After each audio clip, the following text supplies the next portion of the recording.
बिस्मिल्लाहिर्रहमानिर्रहीम, अस्सलाम वालेकुम, गुड मॉर्निंग, सुबह खैर, खुश आमदीद कहते हैं आपको सुबह के रंग एम न्यूज़ के संग में। मैं हूं नाज़िश खटक और मेरा साथ दे रहे हैं नजमुत साकिब। उम्मीद है आप सब लोग खैरियत से होंगे, जहां पर भी होंगे खुशबाश होंगे। ख़वातीन और हज़रात, प्रोग्राम का बाकायदा आगाज़ करते हैं तालीम की खबर के साथ ही। और कल भी हम तालीम के हवाले से चर्चा कर रहे थे कि हमारी GDP में 0.8% उसका जो है वो मुकर्रर किया गया है बजट। लेकिन उसके बाद पंजाब हुकूमत का आला तालीमी इदारे जो सरकारी हैं उनको प्राइवेट पब्लिक पार्टनरशिप के तहत चलाने का फ़ैसला किया गया है।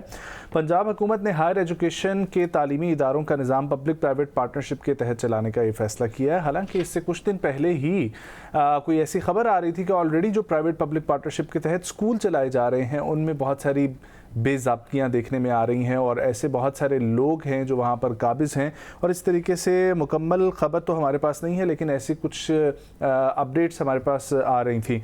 पंजाब भर में हायर एजुकेशन से मुताल्लिक़ तमाम तालीमी इदारे जो इस वक्त पंजाब हुकूमत के तहत काम कर रहे हैं उनके मयारी तालीम को मज़ीद बेहतर बनाने के लिए उन्हें पब्लिक प्राइवेट पार्टनरशिप एक्ट 2025 के तहत चलाने का फ़ैसला किया गया है। और मेरे ख़्याल से कि प्राइवेट यूनिवर्सिटीज़ अच्छा काम कर रही होती हैं और उनको भी एक जगह मिल जाएगी बिज़नेस चलाने के लिए, और ऐसे बहुत अच्छा हो जाएगा अगर एजुकेशन में बेहतरी आ जाएगी।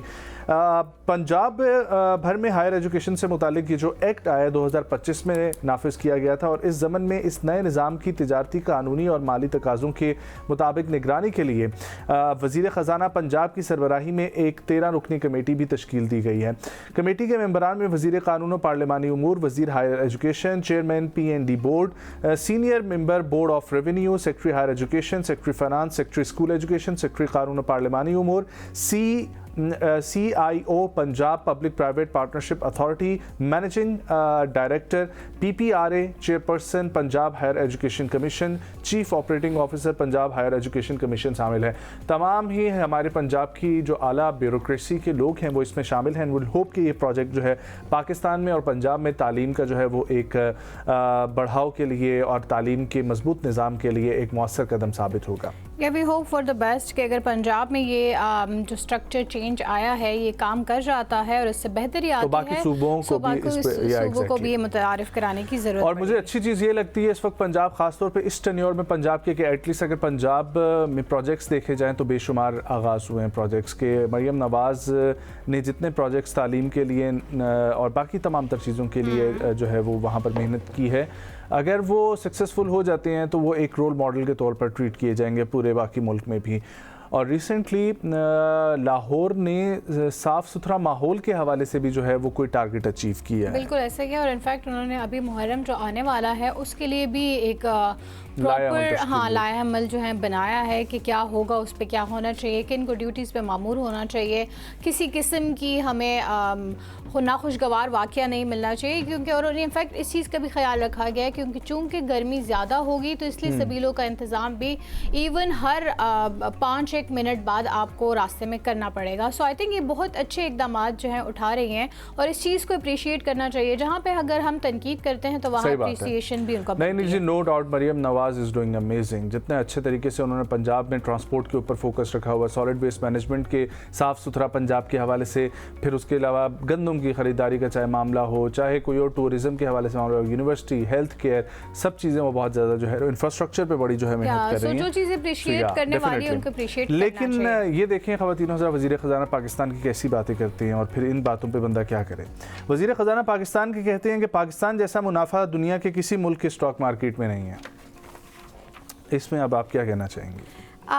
ये मैं वही वाली बात है स्टॉक मार्केट में इन्वेस्ट करके, लेकिन मेरा यही कहना होगा कि आई थिंक स्टॉक मार्केट में भी जो लोग करते हैं इन्वेस्ट वो भी इनफैक्ट इस वजह से नहीं करते हैं कि मार्केट अच्छी जा रही होती। बहुत सारी चीज़ें होती हैं जो आपके मार्केट को डायरेक्टली जो है वो इफ़ेक्ट कर रही होती हैं। जैसे ही थोड़ी बहुत कोई बेहतरी आने की कोशिश होती है तो जल्दी से स्टॉक मार्केट के प्राइसेस जो हैं वो स्टॉक्स ऊपर चढ़ जाते हैं और फिर ख़ुद ही कुछ ऐसे अनासर, कुछ ऐसी चीज़ें पैदा कर दी जाती हैं, कुछ ऐसे हालात बना दिए जाते हैं कि क्योंकि बिज़नेस ऑनर्स जो कि हाई लेवल टाइकून्स होते हैं उनको तो इस चीज़ की खबर होती है, वो या तो उसको दोबारा जो है बेच देते हैं। क्यों होती है भला नाज़िश? क्योंकि पाकिस्तान की स्टॉक मार्केट के बारे में आज नहीं 2018-19 में भी जब हम डिबेट किया करते थे उस टाइम पे भी एक बात ये समझी जाती थी कि हमारी आर्टिफिशियल मार्केट है, यहाँ पर बनाई जो जाती है, बिगाड़ी बड़े जाती है। आपके 7-8 बिजनेस टाइकून है वो मार्केट को कंट्रोल करते It's very true. हैं, उनके आपस में रवाबित होते हैं और ख़ास तौर पे इसमें कराची के बिजनेसमैन शामिल हैं। और जो कराची में फसाद Exactly. दंगे इसी वजह से कराते हैं ताकि स्टॉक मार्केट जो है वो उसमें नहीं, एक और चीज़ भी होती है कि सुबह उठ के आपके ज़्यादा शेयर्स जो है ना वो अगर हैं सीमेंट की फैक्ट्री के अंदर, सीमेंट इंडस्ट्री के अंदर, तो सुबह उठ के वो 5-6 बिजनेसमैन ये फैसला करेंगे कि आज हम सीमेंट के रेट को नीचे गिराएंगे और स्टील के रेट को ऊपर लेकर जाएंगे, और वहाँ से सारा पैसा निकाल के स्टील में डाल दिया जाता है। इसलिए आप और मेरे जैसे गरीब आदमी का पैसा वहाँ पे डूब जाता है और बिजनेसमैन जो है वो आर्टिफिशियली मार्केट को कंट्रोल कर रहे हो। या ये तासुर जो है ये अभी से नहीं बल्कि जब से आई थिंक स्टॉक मार्केट जो है उसका रुझान बढ़ा है तब से ही ये तासुर भी पाया जा रहा है कि हमारी पाकिस्तान की जो स्टॉक मार्केट है उसको कंट्रोल किया जाता है अपने फ़ायदे के लिए, अपने मफाद के लिए। वो ऐसी ही फ्लक्चुएट नहीं करती है जैसे कि आई थिंक नंबर्स और इशारियों से होना चाहिए है, बल्कि इसको इंडिविजुअल्स और कुछ खास इंडिविजुअल्स हैं जो कंट्रोल करते हैं। तो इसीलिए आई थिंक उनका भी ये कहना था कि जी नहीं, हमारे जो स्टॉक मार्केट है वो बहुत मुनाफा कमा रही है, क्योंकि जो कमाने वाले हैं वो वैसे भी कमा ही रहे हैं। सही बात है। ख़वातीनो हज़रात, आइए आपको लेकर चलते हैं, रूह परवर मनासिर दिखाते हैं मस्जिदुल हराम ग़िलाफ़ काबा की तब्दीली के। नए इस्लामी साल के आगाज़ पर खाना काबा का ग़िलाफ़ तब्दील किया गया और हज के मौक़े पर भी ये तब्दील किया जाता है, लेकिन इस दफ़ा नए इस्लामी साल के आगाज़ पर खाना काबा का ग़िलाफ़ तब्दील किया गया। इस तब्दीली के मस्जिदुल हराम में अक़ीदत, एहतराम और रूहानियत से भरपूर मनाज़िर देखने में आए हैं। ये वो फैक्ट्री है जहाँ पर ये बनाया जाता है। दुनिया भर के मुसलमान इस मुक़द्दस लम्हे को निहायत अक़ीदत की निगाह से देखते हैं जब बैतुल्लाह का ग़िलाफ़ तब्दील होता है।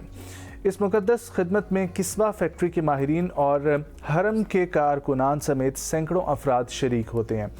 ग़िलाफ़ की तब्दीली का मरहला कई घंटों पर मुहीत होता है, ताहम इस दौरान मस्जिद हराम में इबादत और तवाफ़ का सिलसिला भी चलता रहता है। लाखों ज़ायरीन मामूल के मुताबिक बैतुल्लाह के गिर्द तवाफ़ और इबादत में मशगूल रहे, जबकि नई चादर औरतें काबतुल्लाह के रूह परवर मनासिर हर आंख को अपनी जानिब मुतवज्जा करते रहे।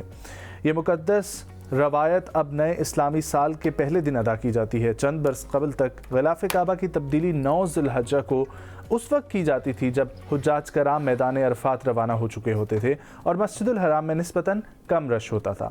ताहम हालिया बरसों में इस तारीख़ी तकरीब को यकम मुहर्रम से मुंसलिक कर दिया गया है ताकि नए हिजरी साल का आगाज़ इस बाबरकत मंजर के साथ हो सके।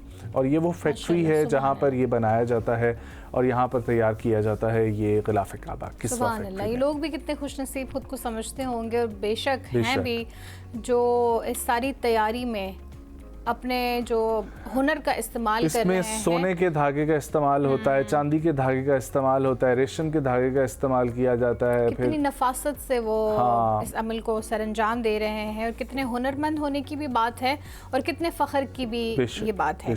आगे बढ़ते हैं और आपको बताते हैं जो कि मुझे ये खबर बहुत अच्छी लगी कि फ़ाइनली नौजवान जो है वो एक जब नौजवान अपनी आवाज़ रिकॉर्ड कराते हैं तब ही हमें हमेशा जो है नज़र आया है कि कोई ना कोई इनकलाब आया है। फ़लस्तीन की हिमायत में अमरीकी तुलबा को गूगल के CEO की तकरीर के दौरान वॉकआउट करते हुए देखा गया है। कैलिफोर्निया में स्टैनफोर्ड यूनिवर्सिटी में गूगल के चीफ एग्जीक्यूटिव ऑफिसर सुंदर पिचाई की एक तकरीर के दौरान फ़लस्तीन के हामी तुलबा ने एहतजाजन वॉकआउट कर दिया। मीडिया रिपोर्ट्स के मुताबिक तुलबा ने गज़ा की सूरत हाल और बड़ी टेक्नोलॉजी कंपनियों के किरदार के हवाले से अपने तहफ़्फ़ुज़ात का इजहार किया। कुछ शाहिदीन के मुताबिक जैसे ही सुंदर पिचाई ने तुलबा से खिताब शुरू किया, तुलबा के ग्रुप ने नशस्तों से उठकर हॉल से बाहर जाना शुरू कर दिया। बाज़ तुलबा ने फ़लस्तीनी परचम और एहतजाजी बैनर्स भी उठा रखे थे, जबकि कुछ ने खामोश एहतजाजी वॉकआउट को तरजीह दी। अच्छा, इस पे बहुत अच्छा कदम है और आई अप्रिशिएट दोज स्टूडेंट्स, बहुत अच्छी बात है।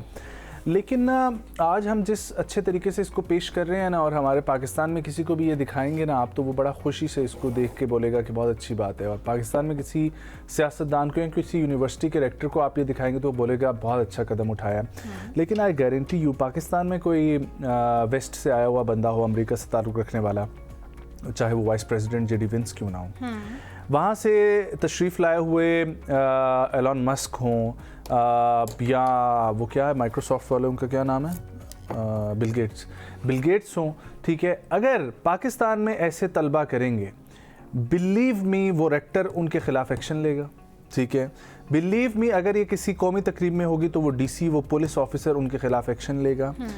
और फिर हमें जो है ना वो हिपोक्रेसी हमारी वहाँ पर जाग जाएगी। ये तो बात आपकी वैसे बिल्कुल दुरुस्त है। इवन आज़ाद कश्मीर में जो होता है वो भी हमें नज़र आता है, जम्मू कश्मीर में जो होता है वो भी हमें नज़र आता है, इवन हमारे यहाँ जो होता है वो भी हमें नज़र आता है, लेकिन हम उस पर चुप साध लेते हैं। क्यों चुप साध लेते हैं? ये हिपोक्रेसी वाकई में आपने बिल्कुल अच्छी निशानदेही की है कि है तो सही, हम इवन अगर अपने जो हमारे हुकूक हैं उसके लिए भी आवाज़ उठाएं तब भी हमारी आवाज़ दबाने की कोशिश की जाती है। इवन बहुत सारे ऐसे जर्नलिस्ट हैं जिनकी आवाज़ दबाने की या उनको डराने धमकाने की बहुत कोशिशें की जाती है। तो फिर इस लेवल पे आई थिंक अगर हम कोई ऐसा कदम उठाएंगे तो पता नहीं इसके बाद क्या ही होगा। सही बात है। ख़वातीन हज़रात आगे बढ़ते हैं और जिक्र करते हैं नूह दस्तगीर भट्ट का, जिन्होंने उज़्बेकिस्तान में जलालुद्दीन सोड मुकाबला जो है वो जीत लिया है। नूह दस्तगीर भट्ट को अगर आप नहीं जानते, हमारे वेट लिफ्टर हैं, पाकिस्तान के गुजरांवाला से ताल्लुक़ रखते हैं, बड़े मशहूर हुए थे ओलंपिक के दिनों में। पाकिस्तान के वेट लिफ्टर नूह दस्तगीर भट्ट ने उज़्बेकिस्तान में होने वाले मुकाबलों में ये गोल्ड मेडल हासिल किया, पाकिस्तान का नाम फ़ख्र से बुलंद किया।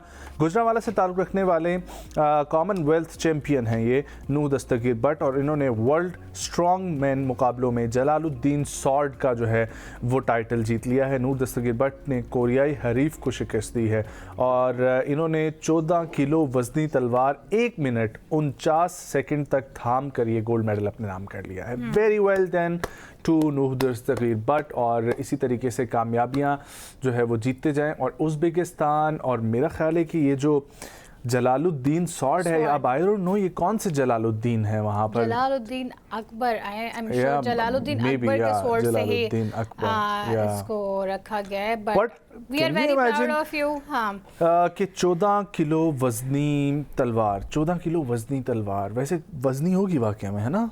14 किलो वजनी, 14 किलो होगी तो 14 किलो है यार, 14 किलो इतना भी नहीं होता। लेकिन यहाँ पर इफ यू हैव टू, आपने ऐसे पकड़नी है, उन्होंने वैसे ही पकड़ के रखी है, तो I think it is very big deal. आप 14 किलो जो है, आप सपोज जो है आप अपने सर पे कुछ जो है वो लाद के रखिए, लेकिन फिर भी उसको सपोर्ट होगी आपके सर के थ्रू। लेकिन अगर आप बगैर सपोर्ट के अपने सर के ऊपर हाथ रखें और कंसिस्टेंसी टाइम जो है ना, अगर टाइम फ्रेम ज्यादा होना तो फिर बड़ी प्रॉब्लम हो जाती है ना, क्योंकि अगर वो, आपको पता है एक टॉर्चर का ये भी तरीका होता है कि आपके यहाँ पर ना माथे पे एक एक कतरा अगर गिराते रहें, ठीक है, तो वो वाला जिस तरीके से टॉर्चर होता है ना, बहुत ज़्यादा, इससे भी बहुत होता है। लेकिन फिर भी 14 kilo is like a lot अगर आप सर के ऊपर अपने हाथों के बल उसको लेके खड़े रहें। आगे बढ़ते हैं और आपको बताते हैं फीफा वर्ल्ड कप से रिलेटेड खबर क्या है। जापानी शायकीन का मुतासिर कुन अमल दुनिया भर में वाह वाह होने लगी, और इसके लिए तो वो वाह वाह के हकदार भी हैं। फीफा वर्ल्ड कप 2026 में नीदरलैंड के खिलाफ दिलचस्प मुकाबले के बाद जापानी शायकीन ने एक बार फिर अपने मिसाली रवैये से दुनिया भर की तवज्जो हासिल कर ली।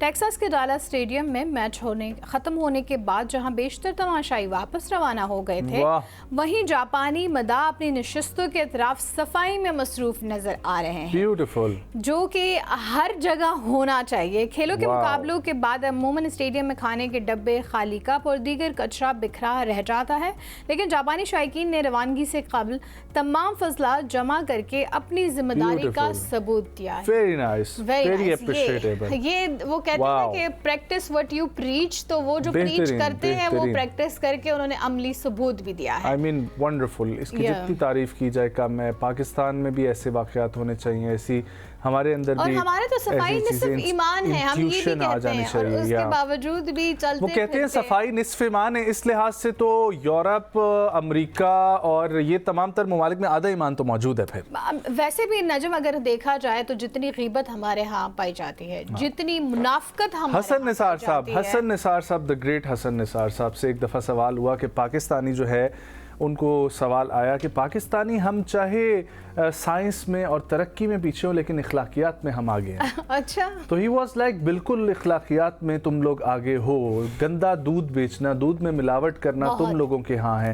बोलता है बाहर जाके गोरे को ये बात बोलो कि ये जो मेडिसिन है ये 1 नंबर है, 2 नंबर है, वो परेशान हो जाते हैं कि कोई बदबख्त ऐसा भी होगा जो 2 नंबर दवाइयाँ बेचता होगा, जो इंसानी जान के साथ खेलेगा। कम तोलना, जखीरा अंदोजी, ये झूठ बोलना, बदनीयती करना, करना, फ्रॉड करना, 2 नंबरी, ये सब चीजें जो है वो पाई जाती है। जज्बात है जो उन्होंने बयान किए हैं। ठीक है, तो उन्होंने बिल्कुल सही कहा कि हमसे अच्छे हैं, उनकी अखलाकियात अच्छी है, उनका दिल जो है वो एक दूसरे के लिए वाकई में वो कोशिश करते हैं कि दूसरा कामयाबी की तरफ जाए, वो आगे बढ़े। उसने रोटी खाई है कि नहीं खाई, उसका बाकायदा ख्याल रखा जाता है। हमारे यहाँ क्या होता है, आप मुझे बताएं, अपने मोहल्ले, गली मोहल्ले में आपने कभी ये ख्याल रखा है कि शायद कोई ऐसा हो जिनके यहाँ बहुत तंगी चल रही हो? नहीं, हमें कोई आइडिया नहीं। क्या आपने अपने गली मोहल्ले में कोई फिल्टर प्लांट लगाने की कोशिश की है? चले वो भी छोड़ दें कि आपने परिंदों के लिए भी बाहर पानी का डब्बा रखने की कोशिश की है?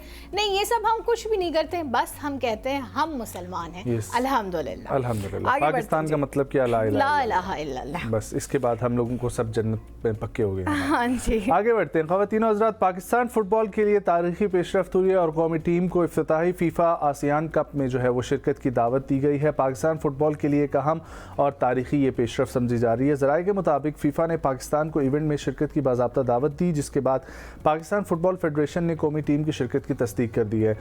इफ्तिताही फीफा आसियान कप 21 सितंबर से 6 अक्टूबर तक इंडोनेशिया में खेला जाएगा, जहां पाकिस्तान को डिवीज़न में भारत, मेज़बान इंडोनेशिया, मलेशिया, फिलिपाइन, सिंगापुर और थाईलैंड जैसी टीमों का मुकाबला करना पड़ेगा।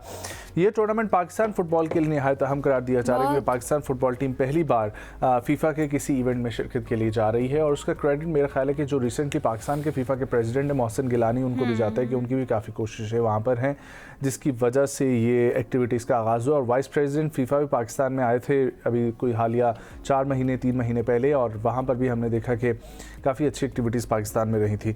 सो गेम होनी चाहिए। पाकिस्तान में ऐसे फुटबॉलर्स हैं जिनको ग्रूमिंग मिले तो वो बहुत आगे जा सकते हैं। बिल्कुल। So finally I think hockey का भी रिवाइवल हम देख रहे हैं, अब फुटबॉल का भी जो है इंटरनेशनली अगर रिवाइवल हो जाए बहुत अच्छी बात है। इनफैक्ट आपको कल पता है मुझे जिससे बहुत खुशी मिली कि फीफा वर्ल्ड कप में फाइनली कल ईरान ने एंट्री मार ली। अच्छा, फाइनली दे आर, हाँ वो कल न्यूयॉर्क पहुंचे हैं और बहुत अच्छी मुझे खुशी हुई, क्योंकि देखें एक तो पहले ये कि उनकी इतने साल एक दुश्मनी जो रही है उसकी वजह से भी जो दिलों में बुग़्ज़ और कीना जो था उसकी वजह से ना एक तो डिस्टेंस आ गया था, लेकिन उसी तरह अपॉर्चुनिटीज़ भी कम हो गई थी।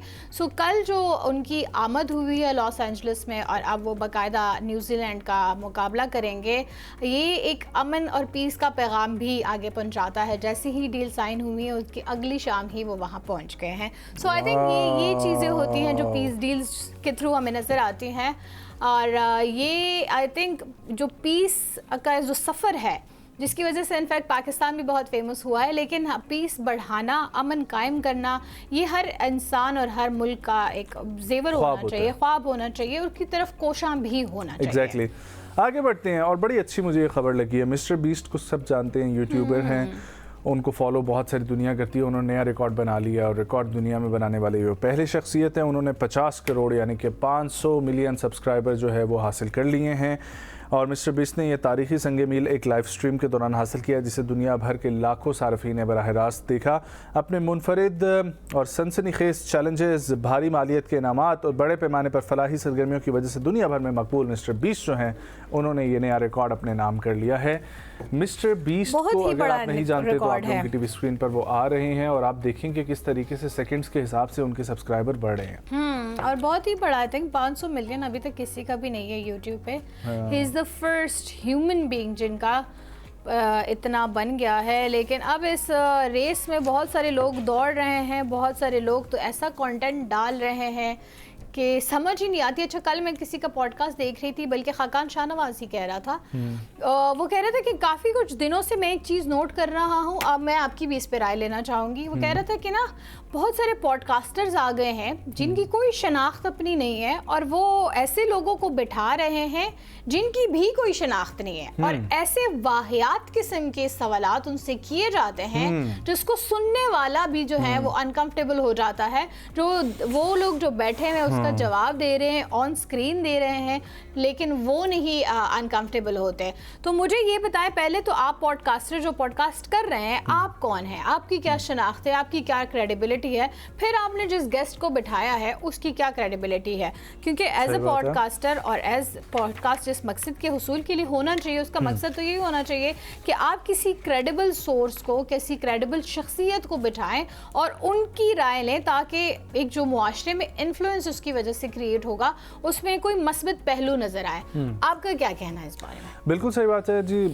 देखें, जब मेन स्ट्रीम मीडिया हुआ करता था, सिर्फ मेन स्ट्रीम मीडिया, सो उसकी वजह से फिर भी कोई स्क्रूटनी हो जाती थी। एक तो इसको एक पेशा समझ के लोग यहाँ पर आते थे और मेहनत करते थे उसी तरीके से। फिर जर्नलिज्म से रिलेटेड ही समझी जाती थी इंटरव्यूज़ जैसी चीज़ें।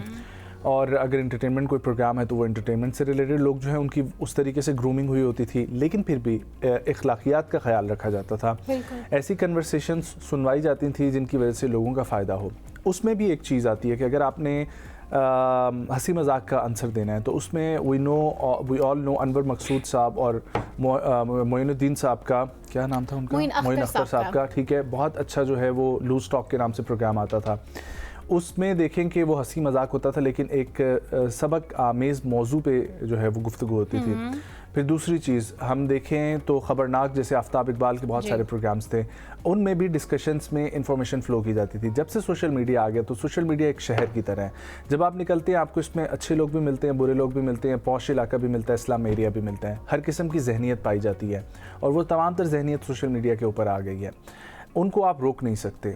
ऐसी पॉलिसीज़ बनाने की कोशिश की गई हैं और मज़ीद उनमें भी आने वाले वक्त में सख्त पॉलिसीज़ बनेंगी कि ऐसी किसी के अखलाकियात पे बात नहीं होनी चाहिए, फजूल की कन्वर्सेशंस नहीं हो जाती है, और यानी जो है वो नहीं फैलानी चाहिए, अकॉर्डिंग टू इस्लामिक कंटेंट होना चाहिए, या कंटेंट ऐसा होना चाहिए जो लोगों की फलाह बहबूद के लिए हो। लेकिन ऑलरेडी जो एग्जिस्टिंग प्लेटफॉर्म है, मैं तमाम नाजरीन से रिक्वेस्ट करूँगा कि आप खुद अपने आप को उससे बचाएं, अपना टाइम जो है वो सेव करें। इससे अच्छा है कोई फिल्म देख लें, कोई मूवी का रिव्यू जो है वो सुन लें, कुछ डॉक्यूमेंट्री देख लें, कोई ड्रामा देख लें। पॉडकास्टर्स को डिनाई करना जो है वो बहुत ज़्यादा ज़रूरी है, क्योंकि पॉडकास्टर्स बहुत अच्छे भी हैं और उन अच्छे का भी नाम जो है वो बदनाम हो रहा है ऐसे लोगों की वजह से कि जहाँ पर लकड़ी बकरा खाती हुई कैसी लगेगी, ठीक है, जैसी वीडियोस जो है ना वो हमारे सामने आ रही हैं। और फिर दूसरी तरफ मतलब कि एक खातून है चैनल के साथ मुंसलिक रही हैं और वो एक डांसर को बिठा के ऐसे ऐसे सवालात पूछ रही हैं कि आप जब जाती हैं तो 50 वाला नोट आप पहले लेती हैं, 500 वाला नोट आप पहले लेती हैं। आप ये बच्चों के अंदर क्या चीज़ जो है वो फैला रहे हैं। और फिर हमारी वो एक और मोहतरमा जो टीवी के ऊपर भी प्रोग्राम करती थी, उनको टीवी के ऊपर उनके शौहर उठा रहे हैं जी। ऐसे कैसे जो है ना वो मतलब एक सिस्टम डिजाइन किया जा सकता है, आपको कैसे इजाजत देती है, आपका ज़मीर आपको कैसे गवारा करने देता है ये सब कुछ। मुझे बताएं कि आप अपने बच्चे को किसी और चैनल पे जिनका ये एक्ट था, जिन्होंने ऑन स्क्रीन उनके शौहर को इजाजत दी थी उनको उठाने की, किसी और चैनल पे आप किसी और के ये हरकत देखते हुए अपनी बच्ची के साथ बैठी रह सकती थी? Of course not. तब आपको बहुत मसला होता जी, लेकिन आप खुद ये हरकत कर रही हैं तो आपको किसी और के बच्चों का ख्याल नहीं है कि उन पे क्या असर पड़ा। आई डोंट नो चैनल ने अपॉलॉजी की है या नहीं की। चैनल ने अपॉलॉजी नहीं की थी, करनी चाहिए क्योंकि वज़ीर दाखिला साहब का वो चैनल है, चेयरमैन उन्होंने बहरहाल अब अपने चैनल से रिजाइन दे दिया, उन्होंने रिजाइन दे दिया फाइनली। बट ही इज मालिक। नहीं उन्होंने नहीं दिया, जिनकी हरकत थी मॉर्निंग शो की होस्ट की, उन्होंने जो है फाइनली रिजाइन दे दिया या फिर उनको बरतरफ कर दिया कि हम नहीं जानते, लेकिन finally she is out of the picture. But it's not कि she is out of the picture. I think channel वालों को भी अब अपनी पॉलिसी या तो स्ट्रिक्ट करनी चाहिए या फिर कोई जुर्माना उन पर आयद होना चाहिए जिनकी भरपाई हो, ताकि उनको अपने उस अमल का जो है वो पता तो चले कि वो गलत था, और जब गलत कुछ करते हैं तो उसके लिए पनिश भी किया जाता है। लेट्स टेक अ ब्रेक जी, वापस आते हैं, कंटिन्यू करेंगे प्रोग्राम को, हमारे साथ रहें।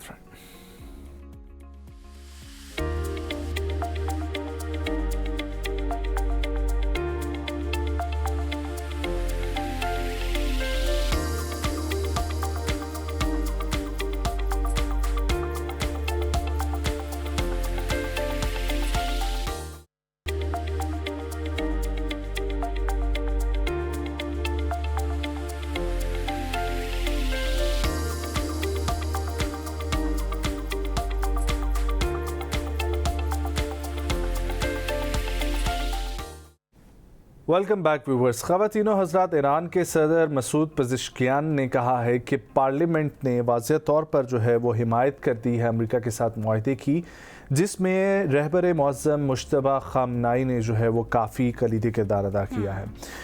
दूसरी जानिब स्विट्ज़रलैंड में इस जुमे के रोज़ यानी कि 20 जून को होने जा रहा है ये डील साइनिंग, जिसमें तमाम तर जो है फ़रीक़ैन वो वहाँ पर मौजूद होंगे, और ख़ास तौर पे जिन्होंने सालसी का किरदार अदा किया उसमें पाकिस्तान सर फ़हरिस्त है, लेकिन और भी ममालिक जिस तरह सऊदी अरब, तुर्की और कतर शामिल है। अब होने क्या जा रहा है इसके ऊपर बात हम करेंगे और इसकी वजह से ईरान को कितना बेनिफिट होगा, अमेरिका को क्या फ़ायदा होगा, क्या नुकसान होगा, खित्ते में कब तक स्टेबलाइज होगी, इसी पे बात करने के लिए हमें ज्वाइन कर रहे हैं। हमारे साथ मौजूद हैं सीनियर तज्ज़ियाकार और सीनियर सहाफ़ी जनाब मुर्तज़ा नकवी साहब। पहले भी हमारे साथ इस मामले पर हमारी रहनुमाई फरमाते रहे हैं और आज ये तब जबकि मामला क्लोजिंग की तरफ जा रहे हैं, बड़ा अहम मरहला है, तो इनसे हम इनका तज्ज़िया लेंगे। अस्सलाम वालेकुम मुर्तज़ा साहब, बहुत शुक्रिया प्रोग्राम में शामिल होने के लिए, उम्मीद आप खैरियत से होंगे। मुर्तज़ा साहब, फाइनली अल्हम्दुलिल्लाह जो है ये सिलसिला एक अच्छे तरीके से खुश उसलूबी से तय पा रहा है जुमे के रोज़ से। आपके क्या व्यूज़, क्या थॉट्स हैं, किस तरीके से आप इसको देखते हैं इस डील साइनिंग को? शुक्रिया, आपने शामिल गुफ्तगू होने का मौका दिया। जो चीज़ अहम है और काबिल जिक्र है वो पाकिस्तान की जी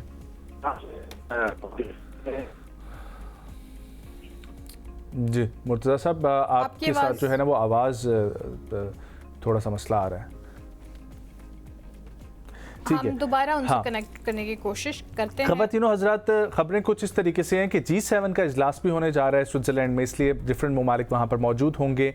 तो पाकिस्तान और जो फ़ैसला हुआ कि ईरान की तरफ से ख़ास तौर पर कि स्विट्ज़रलैंड में जो है ये मामला तय पाए जाएँ, ऑल्दो ईरान चाहता था कि पाकिस्तान में हो, लेकिन फिर भी इसको इस्लामाबाद टॉक्स के नाम से याद रखा जाएगा। यकीनी तौर पर फील्ड मार्शल भी वहाँ पर मौजूद होंगे, वज़ीर आज़म पाकिस्तान भी मौजूद होंगे, लेकिन ये दो अहम फ़रीक़ैन जो है ना इनका होना बहुत ज़्यादा ज़रूरी है।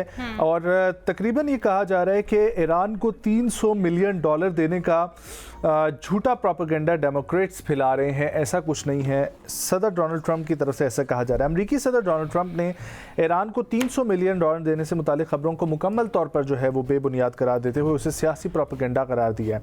दूसरी जानिब ट्रंप ने अपने social media platform truth social media पर जारी बयान में ये कहा है कि अमेरिका ने ईरान को $300 मिलियन देने का फैसला किया है, सरासर झूठ है जिसे डेमोक्रेट्स ने जानबूझकर जो है वो फैलाया हुआ है। उनके एक्स अकाउंट पे जो चल रहा था $24 मिलियन देने का, तो उन्होंने कहा है। अब आई डोंट नो कि उससे भी दोबारा उन्होंने बैकफुट पे चले गए हैं, कुछ कहा नहीं जा सकता। लेकिन बाकी इसके अलावा जो है वो 14 निकात जो ईरान की तरफ से बहुत टाइम से पेश किए जा रहे थे उस पर फाइनली अग्री कर गए हैं। लेकिन अब उसमें भी बहुत सारी क्यास आराइयाँ पाई जा रही हैं कि आया जो उनकी यूरेनियम इनरिचमेंट के हवाले से जो मामला था वो किस तरफ जाएगा, क्या वो किसी और मुल्क में रखवाने का कहा जाएगा या फिर नहीं इनको अपने पास रखने की इजाज़त दी जाएगी, जो कि अभी तक ज़्यादातर आ रही हैं इतलात उसके मुताबिक यही है कि हाँ इनके पास ही रहेगा। लेकिन ये तो तभी पता चलेगा जब खुल के ये डील जो है वो सामने आएगी, जब 19 जून को ये साइन होगी तो तभी हम जान सकते हैं। जी मुर्तज़ा साहब, आप तक आवाज़ अब क्लियर आ रही है? जी जी फरमाइएगा।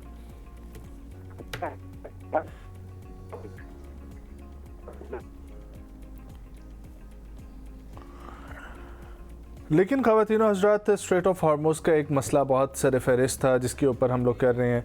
दूसरी चीज़ ये कि जो रिज़र्व्स थे, ठीक है, उनको वापस दिया जाए। तीसरी सैंक्शंस हटाई जाएं। चौथा ये कि यूरेनियम के हवाले से बहुत अहम मामला था, इसलिए कुछ पेचीदगियाँ थी इन मामलात में जिसको हल करने के लिए ही इस्लामाबाद में भी टॉक्स हुई और दोबारा जिनेवा में भी हुई। तो ये तमाम तर मामला था जिसके ऊपर आना बहुत ज़्यादा ज़रूरी था। एक सबसे बहुत अच्छी बात है स्ट्रेट ऑफ हॉर्मुज़ फाइनली खुल गया है और कल अमेरिका ने इनका बाकायदा कहा है कि जी हमारे जहाज़ भी गुजरने लगे। ये सबसे अच्छी और बड़ी खबर है। इसके साथ एक छोटा सा ब्रेक लेते हैं, वापस आएंगे, कहीं मत जाएं, हमारे साथ हैं। क्या हुआ?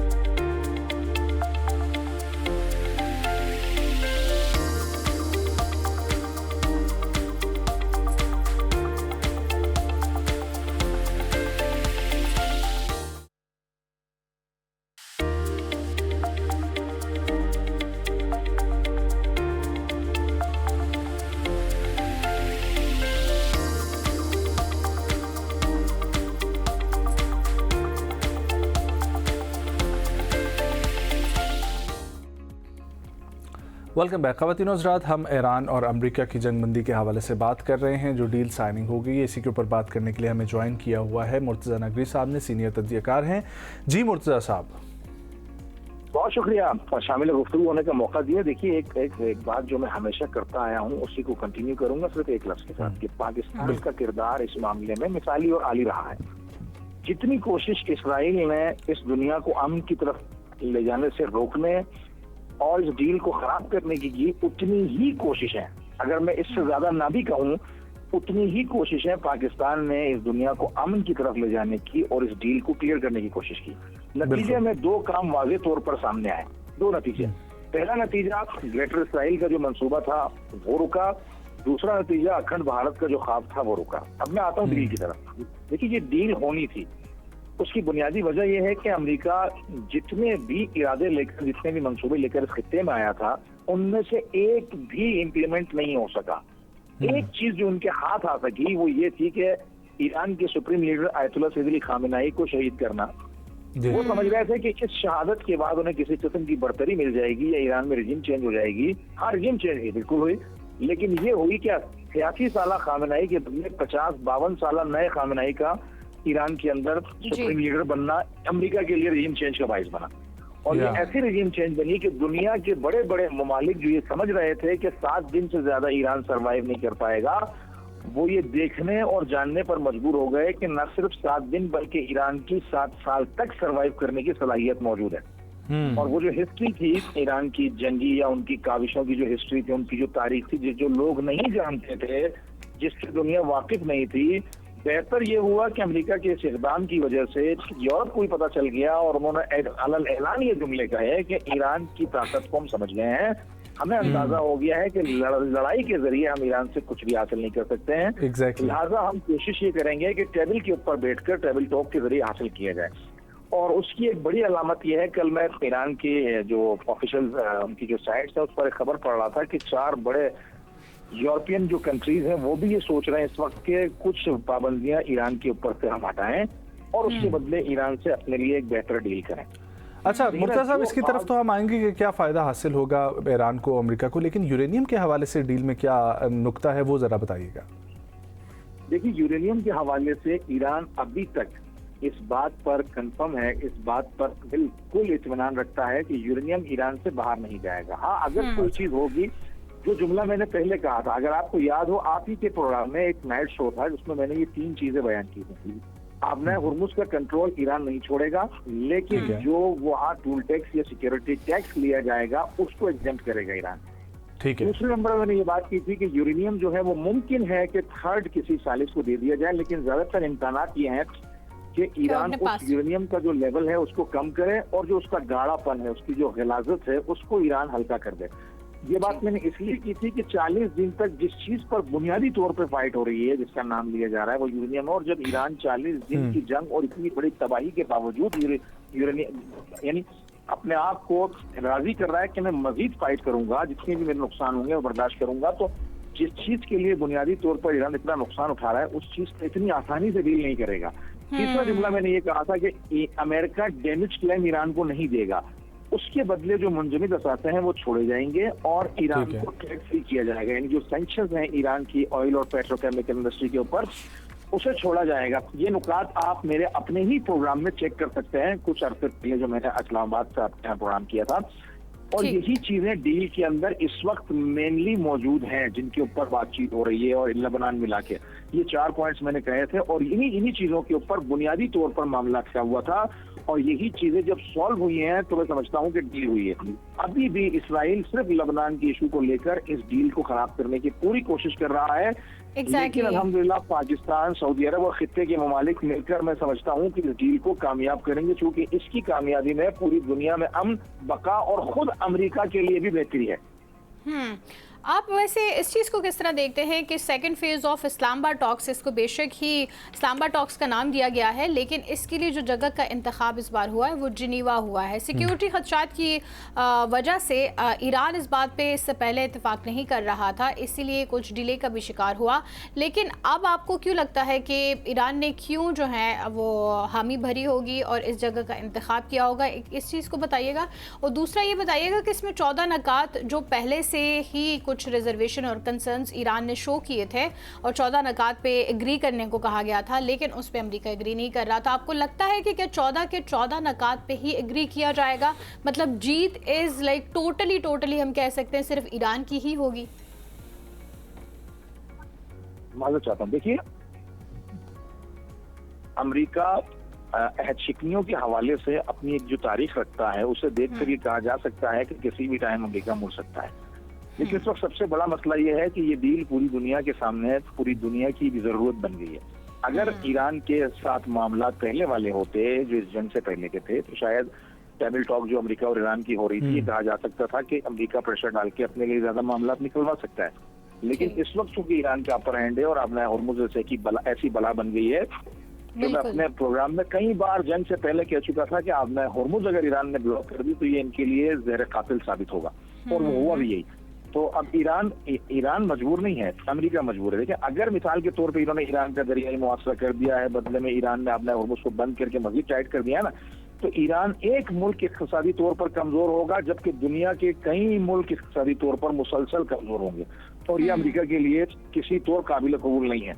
रशिया से वो एनर्जी ले नहीं रहा यूरोप, ये जो गल्फ का जो रीजन है यहाँ से उनका टोटल डिपेंडेंसी थी यहाँ की एनर्जी के ऊपर, ये भी महंगी पड़ रही है, तो उनका हाल बुरा हो रहा है। ईरान के हाल से ज्यादा उनका हाल बुरा हो रहा है, और रशिया के मुकाबले में यूरोप कमजोर है, जिसका मतलब अमेरिका का कमजोर हो रहा है, उसके अलायंस का कमजोर होना है। सर तो पाकिस्तान को क्या हासिल होने जा रहा है? क्योंकि एक तो पड़ोसी मुल्क है ईरान, जब सैंक्शंस हट जाएंगी, गैस पाइपलाइन ऑलरेडी बिछी हुई है, ऑलरेडी प्रोडक्ट्स स्मगल होकर आती ही हैं, लेकिन वो अगर एक सिलसिला बन जाएगा और अच्छी प्रोडक्ट्स हैं ईरान की, तो कितना फ़ायदा पाकिस्तान को होगा?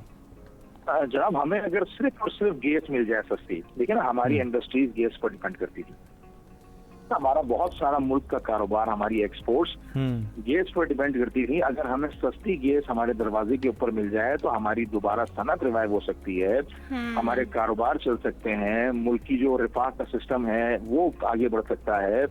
बहुत सारी चीजें ऐसी हैं कि जो इस वक्त पाइपलाइन में है, जिनको इन दो एनर्जी सोर्सेज के जरिए पूरा किया जा सकता है। जब तेल सस्ता होगा तो लोगों की जिंदगियों पर जो इफेक्ट अभी पड़े हैं तेल का महंगा होने की वजह से, वो जो जिंदगी महदूद होकर रह गई है वो दोबारा आबाद हो जाएगी। तो ये तो इसमें कोई शक ही नहीं है कि अगर सैंक्शंस उठा लिए जाएं तो पाकिस्तान से ज्यादा फायदा शायद ईरान की करीबी किसी और मुल्क को नहीं होगा, क्योंकि बहुत सारे ममालिक के पास जो ईरान के करीबी हैं एनर्जी के हवाले से बहुत सारी सोर्सेज मौजूद है। हमारे पास हमारी सोर्सेज खत्म होती जा रही है, सुकड़ती जा रही है। तो हमें अगर कोई सस्ती एनर्जी सोर्स मिल जाती है हमारे लिए, तो यानी यूं समझिए कि एक तरह से खुदा की एक बड़ी नेमत हो जाएगी, जिससे हम फायदा हासिल करके मुल्क को दोबारा तरक्की की जानिब गामजन कर सकते हैं। और आप रहेगी आपका सवाल देने वाले पाकिस्तान ने कोशिशें भी बहुत की। इसी से पूछना चाहूँगी कि अमेरिका अनकरीब क्या जो है अपने फ़ायदे में देख सकता है, क्योंकि वैसे ही हमने थ्रू आउट देखा कि जो डोनाल्ड ट्रंप की मकबूलियत है उसमें काफ़ी वाज़ह कमी आई है। क्या आपको लगता है कि जो रिजीम चेंज की बातें वो ईरान के बारे में कर रहे थे, कहीं ऐसा ना हो कि इस बार हमें डोनाल्ड ट्रंप की जगह शायद JD Vance आगे बढ़ते हुए नजर आए? और दूसरा ये भी बताइएगा कि ये जो स्पॉइलर है, जो इजराइल जो है हर बार एक स्पॉइलर छोड़ता है, सिचुएशन एस्केलेट करता है और उसकी वजह से ही फिर ऐसी बदअमनी की सूरत हाल पैदा होती है, तो क्या आपको लगता है कि स्पॉइलर जो है इस वक्त कोई स्पॉइलर नहीं देगा, स्पेशली 19 जून तक कोई ऐसी मज़ीद सिचुएशन क्रिएट नहीं करेगा जिसकी वजह से केओटिक सिचुएशन दोबारा क्रिएट हो जाए? लबनान वाला मामला अभी भी चल भी रहा है इनफैक्ट। मेरे ख्याल में नहीं होना चाहिए। उसकी वजह यह है, मैं समझता हूँ लास्ट टाइम जो आधी रात को ट्रंप ने डील साइन की है पाकिस्तानी वक्त के मुताबिक, उसकी बुनियादी वजह ये थी कि ट्रंप ने उस नेतन्याहू से कहा था कि लबनान के मामले में कोई हर्डल नया क्रिएट नहीं करना, हम एक डील करने जा रहे हैं, ये डील अमेरिका के मफाद में है और इसराइल के भी मफाद में होगी। लेकिन जब आधी रात को इसराइल ने बेरूत पर हमला किया तो बदले में ट्रंप ने कुछ सेकंड भी नहीं जाया किए उस हमले के, मतलब चंद सेकंड से मेरी मुराद है कि चंद मिनटों के अंदर ही कुछ चीजें जो ईरान की अटकी हुई थी इस डील में एड होने के हवाले से, ये वो शर्त अमेरिका नहीं मान रहा था, ट्रंप ने विद इन अ मिनट उन शराइत को एक्सेप्ट किया इन 14 नुकाती एजेंडे में। और मेरा ख्याल है नेतन्याहू को जवाब देने के लिए इस डील को ऑन द स्पॉट ट्रंप ने इलेक्ट्रॉनिक लेवल पर साइन किया। तो मैं समझता हूँ कि ये इसराइल के लिए अमेरिका की तरफ से भी एक पैगाम है कि वो जो इसराइली लॉबी अमेरिका में एक्टिव थी वो लॉबी अब नाकाम होती जा रही है। ट्रंप को भी इस बात का एहसास हो गया है कि मैंने अमेरिका फर्स्ट पॉलिसी के मुताबिक अपनी सीट ली थी और मैं इसराइल फर्स्ट पॉलिसी को लेकर चल रहा था, लेकिन अमेरिकन ने इसे कबूल नहीं किया। और हिस्ट्री में पहली बार अमेरिका के अंदर एंटी इसराइल इतना बड़ा स्लोगन चल पड़ा है, और जो इसराइली लॉबी है उसके खिलाफ खुद डेमोक्रेट्स के लोग तो पहले खिलाफ थे, खुद रिपब्लिकन्स में से भी कुछ सेनेटर्स और उनके कुछ रहनुमा जो है वो अब इस बात के हामी हो गए हैं कि इसराइली लॉबी का जो हमारे अंदर नफूज है, या हमारे अंदर जो वरूद है, या हमारे अंदर जो पेनिट्रेशन है, उसे खत्म होना चाहिए। तो मैं समझता हूं कि इसराइल की कोशिश रहेगी, लेकिन ऐसा कोई बड़ा सिलसिला निकलेगा नहीं जब तक अमेरिका खुद ना चाहे इस डील को खराब करना या इस डील को पटरी से उतारना। अगर खुद ना चाहे अमेरिका ड्रिल करना, क्योंकि खुद अमेरिका भी तो काबिल एतमाद नहीं है ना। एच-60 के हवाले से तो अमेरिका का एक ट्रैक रिकॉर्ड रहा है, तो अपने मफादात के लिए किसी भी टाइम अमेरिका एच-60 कर सकता है। अगर अभी अमेरिका डील साइन कर रहा है तो ये आप इत्मीनान रखिएगा कि अमेरिका इस मामले में शिकस्त-ए-फाश का सामना कर चुका है, मजबूरी के तहत ये डील साइन होगी। वो अपनी शिकस्त तस्लीम करते हुए ही तो ये डील साइन कर रहा है। मुर्तज़ा साहब, इस वक्त अगर हम देखें तो सऊदी अरब ने बड़ा साथ दिया है जब से जंग शुरू हुई उस दिन से लेके अभी तक। सऊदी अरब ने पाकिस्तान के डिफेंस पैक्ट की वजह से पाकिस्तान ने भी सऊदी अरब को समझाया कि आप मामलात को ना लेकर बढ़ गए, और दूसरी तरफ पाकिस्तान ने ईरान को भी समझाया कि सऊदी अरब की तरफ जो है वो हमला ना किया जाए, जो भी मामला था। सऊदी अरब का भी बड़ा अच्छा किरदार हमें देखना है। तो आने वाले दिनों में जो एक अरसा दराज से एक तरफ ईरान एक तरफ सऊदी अरब की बाज़गश्त थी, उसकी वजह से मुसलमान भी डिवाइडेड थे, और बहुत सारी problems within our country जो है वो शिया सुन्नी फसादात की वजह से भी हमें सामने आती थी। इन तमाम तर चीज़ों में भी कमी आएगी अगर ये दो ममालिक जो है वो आपस में मिल जाते हैं और खित्ते में बड़ा मजबूत एक शराकतदारी कायम होगी। देखिए, इसमें एक नुक्ता से ऐड कर लीजिएगा, आपकी बात इंतहाई कामिल बात है। एक नुक्ता से ऐड कर लीजिएगा कि कोई शक नहीं है कि पाकिस्तान ने ईरान और सऊदी अरब दोनों को बिठाकर समझाया है। सही बात है। कि इस रीजन की आप दो बड़ी ताकतें हैं जिनका इस पूरे खित्ते के अंदर होल्ड है और एहतराम भी है। अगर आप दोनों पावर्स लड़ेंगी तो इसका फायदा सिवाय इसराइल की किसी तीसरी ताकत को नहीं होगा। बिल्कुल। ये बात सऊदी अरब को भी अच्छी तरह समझ में आ गई है कि ईरान को खत्म नहीं किया जा सकता, क्योंकि पहले तो ये मामला चल पड़ा था ना। देखिए, इसराइल ने अमेरिका समेत तमाम अरब ममालिक को इस बात पर कन्विंस कर दिया था कि हम 3 दिन के अंदर अंदर ईरान के अंदर रिजीम चेंज कर देंगे, खत्म हो जाएगा मामला, और हमारी एक जो है यहाँ पर मोनोपोली चलनी शुरू हो जाएगी इसराइल और अमेरिका की। तो आप अरब ममालिक से भी कहा था कि आप भी हमारा साथ दें, बसूरत दीगर आपका भी वही हाल होगा जो ईरान का हुआ। ये धमकी तो उनकी तरफ से थी, लेकिन जब 3 दिन से मामला आगे निकल के 30 दिन और 40 दिन पे पहुंच गया तो अरब ममालिक भी, खास तौर पर सऊदी अरब भी ये सोचने पर मजबूर हुआ। मुर्तज़ा साहब, एक लास्ट पॉइंट, सिर्फ एक लास्ट पॉइंट, मुझे आपकी बात बिल्कुल समझ आ गई, हमारे नाज़रीन को भी समझ आ गई, तो माज़रत का तकलामी के लिए हमारा वक्त कम है, लेकिन एक छोटी सी बात मैं सिर्फ आपका इस पर पॉइंट लेना चाहूँगा कि ये जो ममालिक इसमें फिर भी ऐसे थे, अरब ममालिक में से एक मुल्क या 2 मुल्क जिन्होंने अभी भी जो है वो इसराइल की जो है ना वो हमायत की है, जिसकी वजह से पाकिस्तान के रिलेशंस भी उनके साथ ख़राब हुए हैं, पाकिस्तान के शहरियों को भी वहाँ से निकाला जा रहा है। और फिर अब इन तमाम तर अरब ममालिक को इंक्लूडिंग लेबनान, ठीक है, सऊदी अरब, तुर्की, हम लोग, ईरान, हमें उनके साथ फिर क्या रवैया अब रखना चाहिए आगे? देखिए, इसमें तो कोई दो राय नहीं है। एक दफा इंसान अंधेरे में कोई गलती करता है, यानी उसके सामने कोई क्लियर नहीं होती है और वो गलती हो जाती है उससे।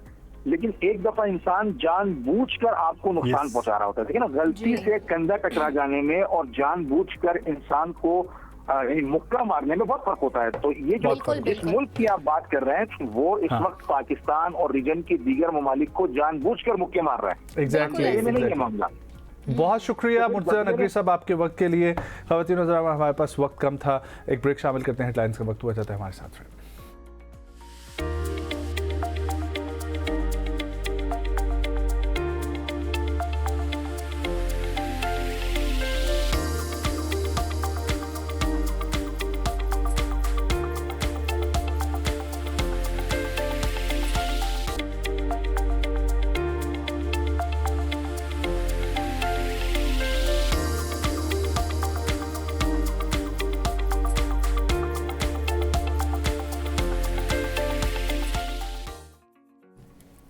वेलकम बैक नाज़रीन। इस सेगमेंट में हम बात करेंगे एक ऐसे टॉपिक पर जिसका बराह रास्त ताल्लुक़ है हमारी रोज़मर्रा की ज़िंदगी पर, और वो है पाकिस्तान की बिजली का शोबा, जिसका ताल्लुक़ न सिर्फ सन्नत, तालीम, मुल्क की तरक्की और हमारी घरेलू ज़िंदगी से है, बल्कि उसी की वजह से ही मुल्क की तरक्की मुमकिन हो पाती है। लेकिन साथ ही अगर हम देखें तो पाकिस्तान में बिजली के मसाइल बहुत ज़्यादा हैं, चाहे वो बिजली की पैदावार हो, गर्दिशी कर्ज़े हो, या फिर उस तवानाई की जो अब मज़ीद तलब बढ़ गई है उसके मसाइल हो।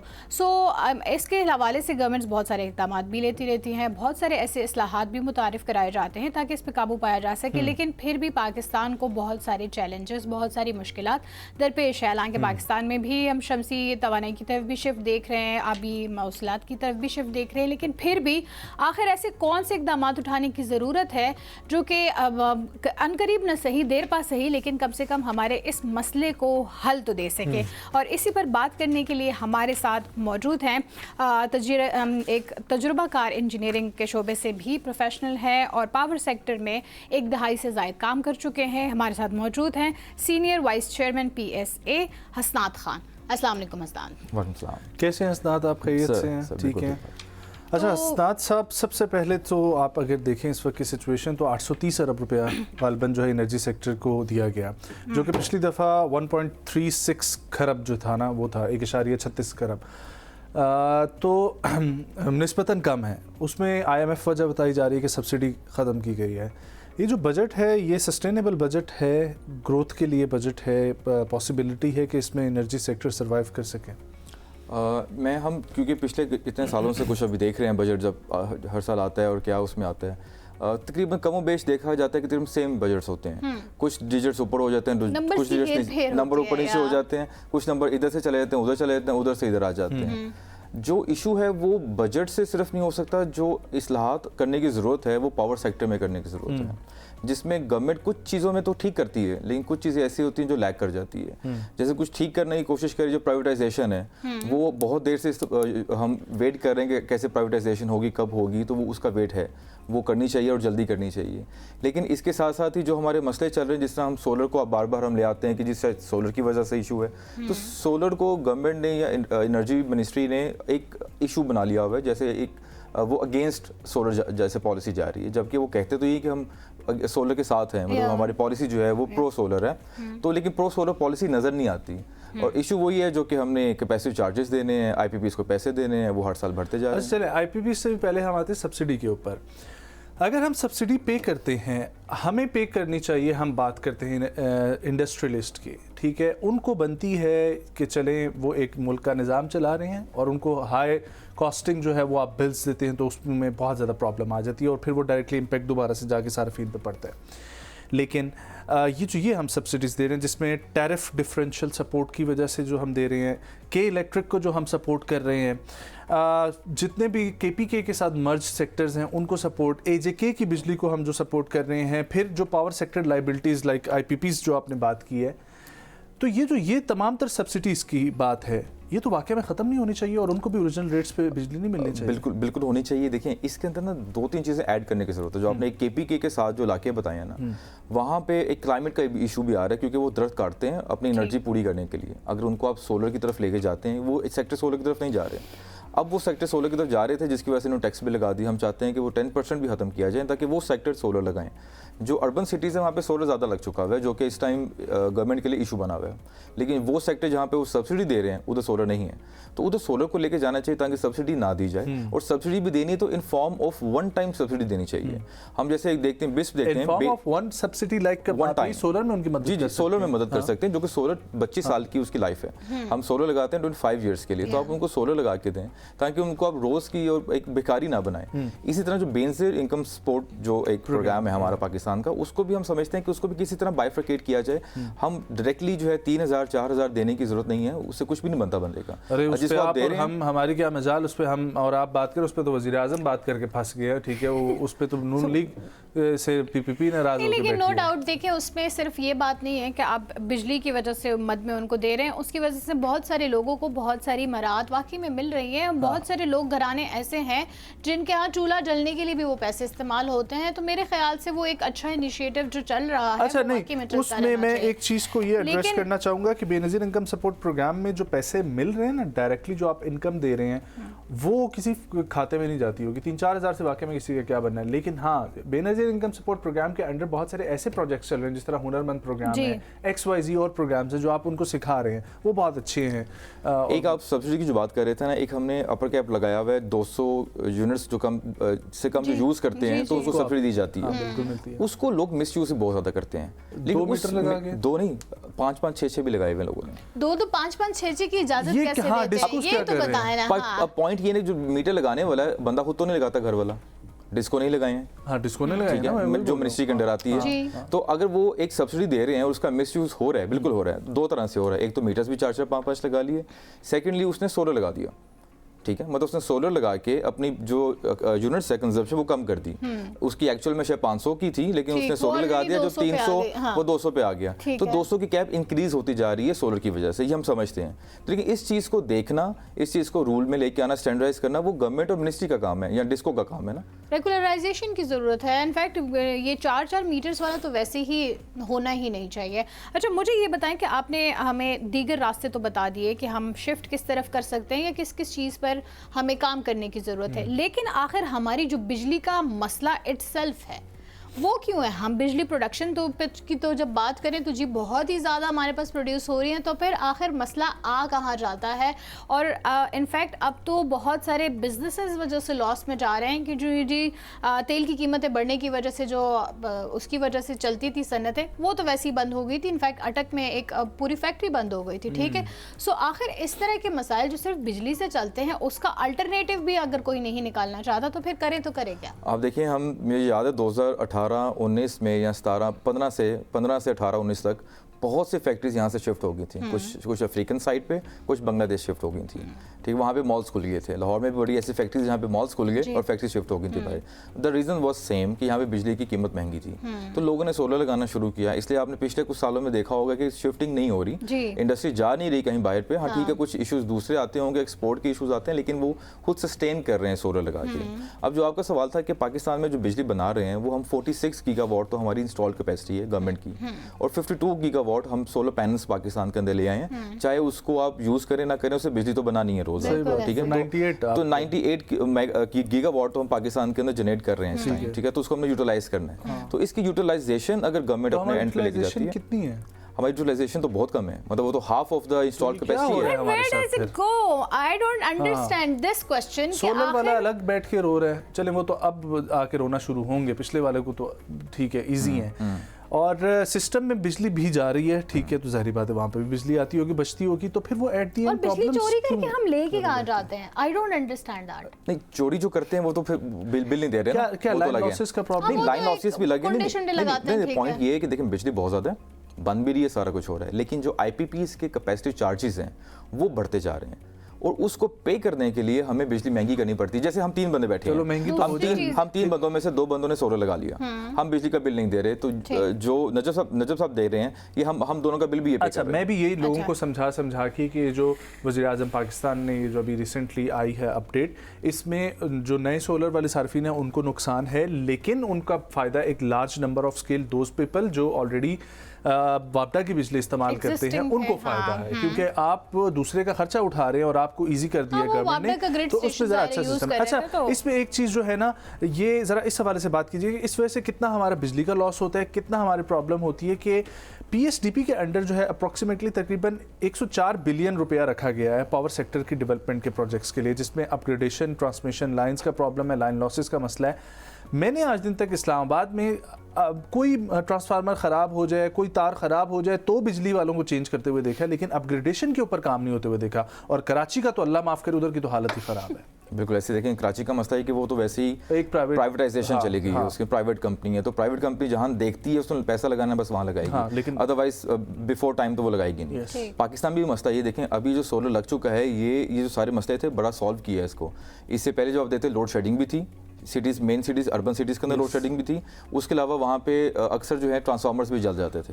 अब जो सोलर की वजह से वो जो डे टाइम का जो इश्यूज़ आता है, जब आपने बिजली ज़्यादा यूज़ करनी है और आपकी गर्मी भी ज़्यादा है, तो उस टाइम ट्रांसफार्मर्स ख़राब होते थे, वो नहीं हो रहे। अब इशू यही है कि पाकिस्तान में जो अब आप जो डिस्ट्रीब्यूशन की बात कर रहे हैं और ट्रांसमिशन लाइन की बात कर रहे हैं, ट्रांसमिशन लाइन हमारे पास इतनी भी नहीं है कि जो हम बिजली बना रहे हैं, जो 46 गीगावाट की मैं बात कर रहा हूँ, उसमें से अच्छी खासी जो है मेरे ख्याल है 10-20 गीगावाट जो है वो जमपीर में बन रही है, और वो सारी कंटेन वहीं पे जमपीर पे हो रही है, क्योंकि हमारे पास ट्रांसमिशन लाइन ना वहाँ से यहाँ लेके आने के लिए, ना वहाँ से कराची लेके जाने के लिए। हम प्रोड्यूस ही क्यों कर रहे हैं? दैट इज द पॉइंट, हम प्रोड्यूस कर रहे हैं क्योंकि हमने पैसे देने हैं ना, हमने IPPs को पैसे देने हैं। यही तो समझ तो नहीं उनको आती काम पे कि लगाया हुआ है आखिर हमने। आखिर हमने ऐसे मुआहदे किए क्यों जो हमारे फायदे के लिए नहीं है, बट सिर्फ हमने वो बस दस्तखत कर दिए हैं। Why is that so? मैं लास्ट वीक एक कंसल्टेंट के पास बैठा हुआ था, तो वो मुझे बता रहे थे कि जो इशू ये बहुत ज़्यादा आया है, वो इसकी एक रीज़न ये भी है कि हम ओवरली डिज़ाइन करते हैं किसी भी हाउसिंग स्कीम्स को। हमने एक पेट्रोल रखा हुआ है कि जी 5 मरले का जो घर है उसका इतना लोड है, कनाल का इतना है और 2 कनाल का इतना लोड है, और वो हम उसके ऊपर जो हमने कैपेसिटी उसने हमें जो लगाने होते हैं, डाइवर्सिटी फैक्टर्स लगाने होते हैं, वो हम नहीं लगाते। जैसे आपने देखा, आपने बहरे टाउन या DHA या आप एरियाज देखे हैं जो कि अभी अनयूटिलाइज्ड हैं, लेकिन उसके लिए IPP सेट हो चुके हुए हैं ऑलरेडी। ठीक है, मतलब आपने डिस्को को पहले बताना है कि मेरा जो लोड है वो एक सोसाइटी बना रहा हूँ मैं, उसका 100 मेगावाट्स का लोड है। उस 100 मेगावाट को जो डिस्को है वो लेके जाएगी CPP के ऊपर, जो पिछले 3-4 साल पहले की बात है, और वो IPPs लगा लेते थे उसके ऊपर। ठीक है, तो इसलिए IPPs हमने ऑलरेडी अबव कैपेसिटी लगा चुके हुए हम लोग। मुझे ये अगर आप एक बार बता दें कि आखिर हम जो ये बजट में मुख्तस करते हैं एक रकम, ठीक है, वो रकम जब स्टार्ट में ही मुख्तस हो जाए, अब जैसे आपने एक की निशानदेही की है कि वहाँ जितनी बिजली प्रोड्यूस हो रही है वो ट्रांसमिशन के थ्रू ही नहीं पहुँच पा रही है, तो वो वही के वही है, हालांकि प्रोड्यूस वो हो रही है, तो हम उस मसले को क्यों नहीं हल कर पाते जिसकी वजह से ही बिजली की कमी का हमें मसला दरपेश है? अगर हम ट्रांसमिशन की ही सिर्फ इक़दाम कर लें तो आपको नहीं लगता कि कुछ मसाइल हमारे बहुत हद तक हल हो जाएंगे बिजली को लेकर? देखिए, अब मसला होता है ना कि हम बिफोर टाइम चीज़ें नहीं करते। आज की डेट में अगर हम वो ट्रांसमिशन में पैसे लगाते हैं और लगा भी दे गवर्नमेंट, देखिए NDC ने जब लगाना था नहीं लगाया, लेट कर दिया। आज अगर लगाया है तो आज वहाँ से इस्लामाबाद में बिजली लेके आने की जरूरत ही नहीं है, क्योंकि यहाँ पे ऑलरेडी इतना लोगों ने सोलर लगा लिया हुआ। आज वहाँ से जो है कराची लेके जाने की जरूरत ही नहीं कि वहाँ पे लोगों ने, इंडस्ट्री ने खुद अपना इतना सोलर लगा लिया गया। तो जब हम लेट करते हैं अपने कामों के अंदर और फैसलों के अंदर, पहले फैसला हम लेट करते हैं, उसके बाद उसकी इंप्लीमेंटेशन लेट करते हैं, तो जब हम लेट करते हैं तो पैसा भी वहाँ लगा देते हैं और फिर उस टाइम उसका फायदा भी नहीं हो रहा होता। So बेसिकली हम सिर्फ और सिर्फ पैसे लगाते रहते हैं और लेट लगाते हैं। मतलब सबसे बड़ा रीजन ये है कि हम जब लेट पैसे लगाते हैं तो पैसे ज़ाया हो जाते हैं, और जहाँ नहीं लगाने चाहिए वहाँ लग जाते हैं। अच्छा, हमारी जो डिपेंडेंसी है इम्पोर्टेड फ्यूल्स के ऊपर, जिस तरह इम्पोर्टेड LNG है, इम्पोर्टेड कोल है, पेट्रोलियम प्रोडक्ट्स हैं, ये इनका रिप्लेसमेंट क्या हो सकता है? क्योंकि इन्हीं की वजह से मेरा ख्याल है कि जब डिस्ट्रीब्यूशन कंपनियां जो हैं वहाँ आप जब वो आपको महंगे दामों बेचती हैं, आप उनको पैसे नहीं दे सकते और फिर वो पूरा साइकिल चल के सर्कुलर डेट की सूरत में जो है ना वो सामने आता है। तो इनकी रिप्लेसमेंट क्या है? Renewable energies? बिल्कुल देखिए, रिन्यूएबल एनर्जी एंड बैटरी, मतलब ये 2 चीज़ें हैं। आपने लार्ज स्केल पे देखें, ये तो पाकिस्तान में ये इशू है कि हमने 2021 में या 22 में हमने एक मसला यहाँ पे एक और आ गया था कि जो नेपरा था उसने कम्पिटिटिव बिडिंग ले आया था, ले आया था। ठीक है, तो उसकी वजह से क्या हुआ कि IPPs लगना बंद हो गए थे एट दैट टाइम। तो वो 20-21 का टाइम था कि जब यहाँ पे IPPs लग सकते थे सोलर के। ठीक है, देखें सऊदीया में यूटिलिटी स्केल पे सोलर लगता है, बाकी सारे मुल्कों में यूटिलिटी स्केल पे पहले लगता है, उसके बाद फिर घरों में लोग लगाने की इजाज़त देते हैं और फिर लोग घर में कम लगाते हैं। देखें, जब आपकी बिजली 12-13 रुपए की होगी तो आपने अगर सोलर लगाना भी है तो आप 2-3 पैनल लगाएंगे वैसे ही, मतलब शौकिया लगाएंगे या रिन्यूएबल पे जाने की कोशिश करेंगे, इन वजूहत पे लगाएंगे। आप इसलिए नहीं लगाएंगे, मैंने कॉस्ट के लिए नहीं लगाएंगे, के लिए नहीं लगाएंगे। बिल्कुल सही कह रहे हैं। आपका ये मानना है कि अगर हम रिन्यूएबल एनर्जी की तरफ शिफ्ट कर जाते हैं तो हमारे मसाइल हल हो जाते हैं, लेकिन फिर वो सवाल वही है कि जो हमारी बिजली का मसला है, आप क्योंकि सन्नतों के लिए बहुत सारे बिजली रिक्वायर्ड होती है, ठीक है, हमारी इवन घरेलू ज़िंदगी बुनियादी, आप वैसे ही एक छोटी सी मिसाल ले लें, घर में जिस दिन बिजली नहीं होती है, जिस घंटे के लिए बिजली नहीं होती, आपके दिल पे वैसे ही एक अंधेरा छाया होता है। आप GB की बात कर लें, 24 घंटे में से 22 घंटे की वहाँ लोड शेडिंग है। मेरे अपने गाँव की आप बात करें तो 4 घंटे बिजली जाती है और 1 घंटा बिजली आती है। अच्छा। अब उस 1 घंटे में इंसान क्या क्या काम जो बिजली से चलने, यही तो बात है। बस फिर हम पाकिस्तान ही चेंज कर लेते हैं ना। तो ये जो आखिर सपोज हम बात कर लेते हैं कि जहाँ पे बिजली की प्रोडक्शन है लेकिन जहाँ पर नहीं हो रही और जहाँ पे एक्चुअली में ज़रूरत है, वहाँ ऐसे क्या इक़दाम? अब देखिए, मेरा गांव जो है वो बहुत गरीब है, ठीक है, अब वहाँ पे जितने लोग इस्तिताअत वाले हैं वो सोलर लगा सकते, लेकिन ज़्यादातर जो वहाँ की आबादी है उसके बारे में अगर मैं कहूँ तो वो नहीं लगा सकते सोलर, क्योंकि सोलर अगर नेट मीटरिंग के तहत लगाया जाए तो वो भी बहुत महंगा है, राइट। सो उस सिचुएशन में आखिर क्या हम नतीजा निकाल सकते हैं या फिर क्या कर सकते हैं? ये गवर्नमेंट को साथ में सपोर्ट देना है। गवर्नमेंट जो है वो GB में एक 100 मेगावाट का प्रोजेक्ट भी लगा रही है, लेकिन वो भी इशू यही आता है कि इतना लेट कर देती है, 2 साल से चल रहा है, 2 साल से उसकी अप्रूवल्स चल रही हैं, फिर टेंडर्स हो गए, फिर अभी 18 मेगावाट का उसका टेंडर हुआ है, एक थर्ड टेंडर था वो दोबारा उसका री-टेंडर हो गया। तो अगर गवर्नमेंट वहाँ पे सपोर्ट करती है तो इस चीज़ों की तरफ लोग जा सकते हैं। और लेकिन लोग जाते भी तब हैं जब आपको सपोर्ट मिलती है फ्रॉम गवर्नमेंट। जो ये हमारे सेक्टर्स ऐसे हैं KP के और GB के और आज़ाद कश्मीर के एरियाज ऐसे हैं जहाँ पर गवर्नमेंट की सपोर्ट बहुत ज़रूरी है।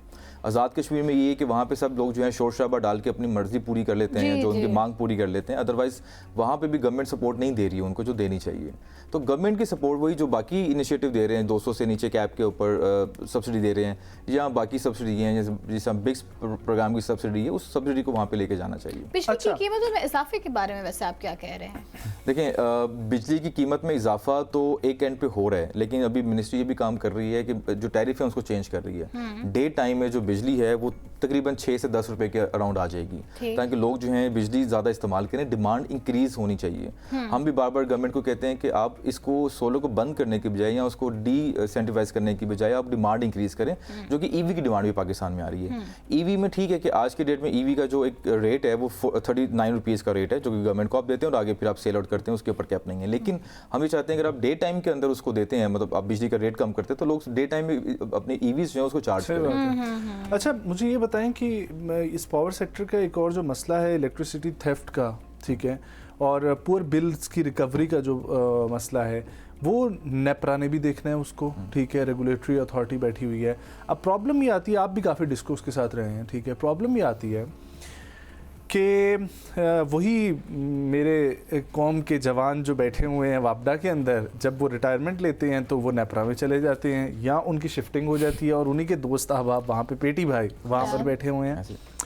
तो ये जो रेगुलेटरी अथॉरिटी जब सही नहीं होगी तब तक जो है निज़ाम तो बेहतर नहीं होगा। तो देखिए, रेगुलेटरी अथॉरिटी का होना ही चाहिए कि वो इंडिपेंडेंट अथॉरिटी हो, पर यहाँ पे इंडिपेंडेंट नहीं होती। जो उसके मेंबर्स भी ऐसी है, सब ऐसी है। देखिए, नेपरा के अलावा जो बाकी भी गवर्नमेंट के इदारे हैं जिन्होंने रेगुलाइज करना है डिस्कोस को, वो डिस्को से लोग वहाँ पे आते हैं, NDC से लोग वहाँ पे आते हैं। और वो डिस्को में आपको पता है वो लोग जाते हैं जो कि जैसे मैंने इंजीनियरिंग कंप्लीट की है, मेरे जितने भी सब दोस्त यार थे उस टाइम, वो सारे चाहते थे भर्ती होना लेस्को में, डिस्को के अंदर, ठीक है। तो इसका मतलब है कि वो डिस्को में तब जाते हैं जब बिल्कुल नए बच्चा होता है। उसने दुनिया देखी नहीं है, उसको पता ही नहीं पाकिस्तान से बाहर क्या हो रहा है और क्या होना चाहिए। अब मैं सेम केस आपको एक और बताऊं, आप अपनी बात को कंटिन्यू रखिएगा बिल्कुल, लेकिन पाकिस्तान का ना ओवरऑल स्ट्रक्चर बड़ा कंफ्यूज बना हुआ है।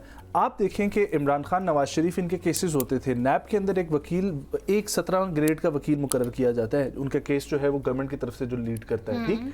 और दूसरी तरफ एतजाज एहसन, ठीक है, या कोई इतना बड़ा लॉयर अपनी पूरी फर्म के साथ खड़ा हुआ है, वो जो बच्चा है वो ऑलरेडी उसका फैन है, ठीक है, वो 17 साल 18 ग्रेड का, ठीक है, और शौक भी उसका यही होता है। वो बेचारा अपनी फाइल लेने के लिए टेबल तक भागता है, फिर जज के पास जाता है, और ऑन दी अदर हैंड जो बड़े वकील है वो सिर्फ यूं हाथ करेगा और उसका मातहत उसको फाइल थमाएगा। वो बहुत एक फर्क आ जाता है, फिर कैसे केसेस जीते। इसी तरीके से वो जो बच्चा चाह रहा है जिसको एक्सपीरियंस ही नहीं है लेस्को डिस्को में, तो कल को उसने तो वही नेपरा से जो है लेके देख के सीखना है, ठीक है, और वही ओगरा से होता है कि जो नेपरा के मेंबर्स हैं ना, आज नेपरा क्यों इतनी बेहाल हुई हुई है, हालांकि पहले पिछले कुछ चंद साल में ऐसा नहीं था।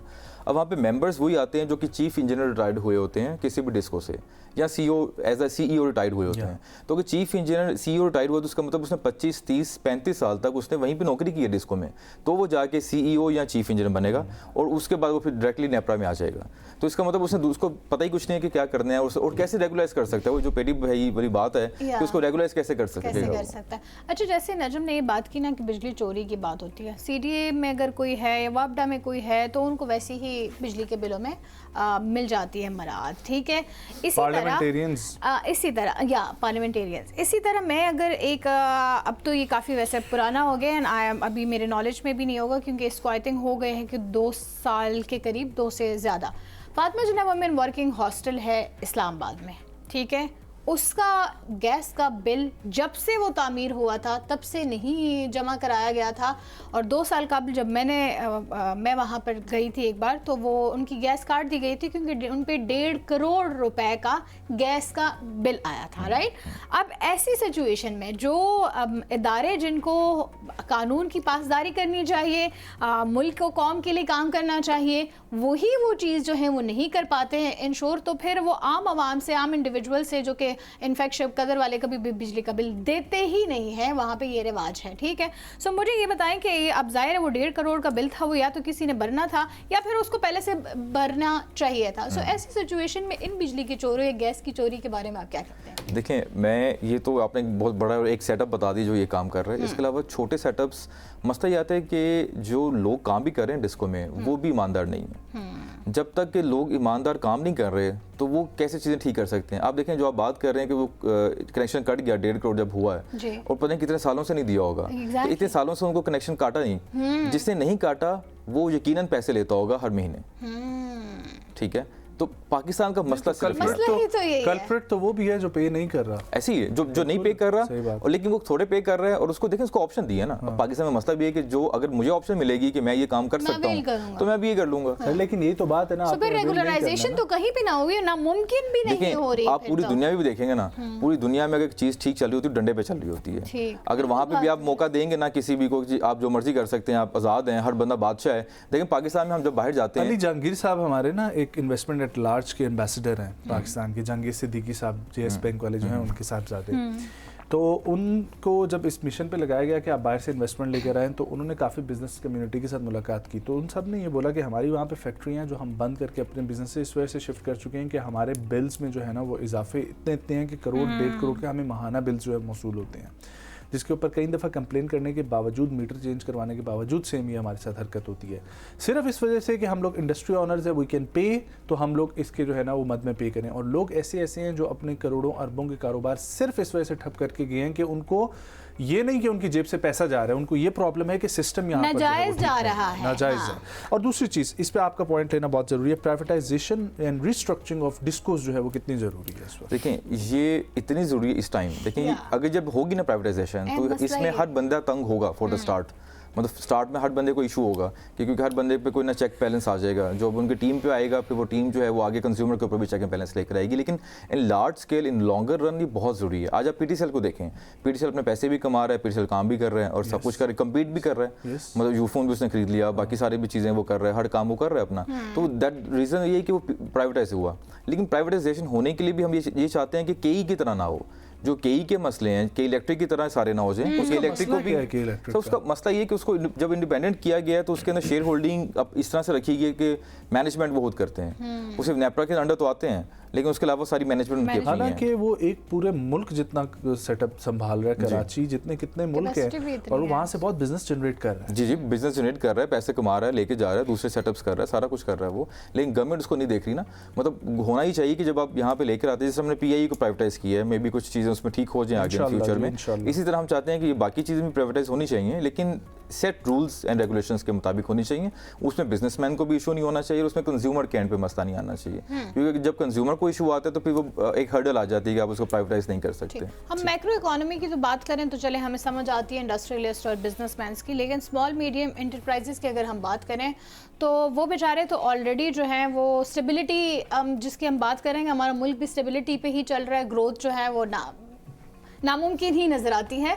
तो वो स्मॉल मीडियम इंटरप्राइजेस भी स्टेबिलिटी में ही कहीं ना कहीं झूल रहे होते हैं। बिजली के बिल इतने ज़्यादा, गैस के बिल्स इतने ज़्यादा, आपको क्या लगता है? और इनफैक्ट सब्सिडी कोई नहीं दी जाती है, इवन उनको कुछ भी ऐसे फैसिलिटेट नहीं किया जाता है कि वो मुल्क की तरक्की में जो अपना कंट्रीब्यूशन दे सकते हैं वो ख़ुद ही अपना रेवेन्यू नहीं जनरेट कर पाते हैं, ठीक है। तो वो मुल्क की तरक्की में कैसे हिस्सा देंगे? और फिर टैक्स के जो बढ़ती हुई वो आती है। सो आपको क्या लगता है स्मॉल एंड मीडियम इंटरप्राइजेस जो है वो जितनी मुश्किलात का शिकार है, ऐसे में वो पाकिस्तान की इकोनॉमी को स्टेबलाइज या ग्रोथ की तरफ बढ़ाने के लिए कैसे आगे बढ़ सकते हैं? देखिए अगर आप उनको एक ये वाला इंसेंटिव देते हैं क्योंकि आप बिजली की सस्ती कर जाते हैं, ठीक है। अगर आपके डे टाइम के अंदर आप जो अभी मिनिस्ट्री करना चाह रही है कि डे टाइम के अंदर जो यूनिट रेट है वो कम करना चाह रही है, अगर वो आप कम कर जाते हैं तो बहुत डिफरेंस आएगा। देखिए हम जो कम्पीट नहीं कर पाते इंटरनेशनल मार्केट के साथ वो यही रीजंस हैं कि हमारी जो बिजली महंगी है, हमारे बाकी रॉ मटेरियल महंगे, हमारी इम्पोर्ट के ऊपर ऐसी चीज़ों पर टैक्स है जिस पे नहीं होना चाहिए। तो जब आप एक प्रोडक्ट निकालते हैं तो महंगी बनती है, तो महंगी चीज़ आप बाहर दुनिया में नहीं भेज सकते, एक चीज़। दूसरी चीज़ ये है कि हमने ये PSA ने ये देखा कि हम भी देखते हैं कि हम पाकिस्तान से बाहर काम ही नहीं करते।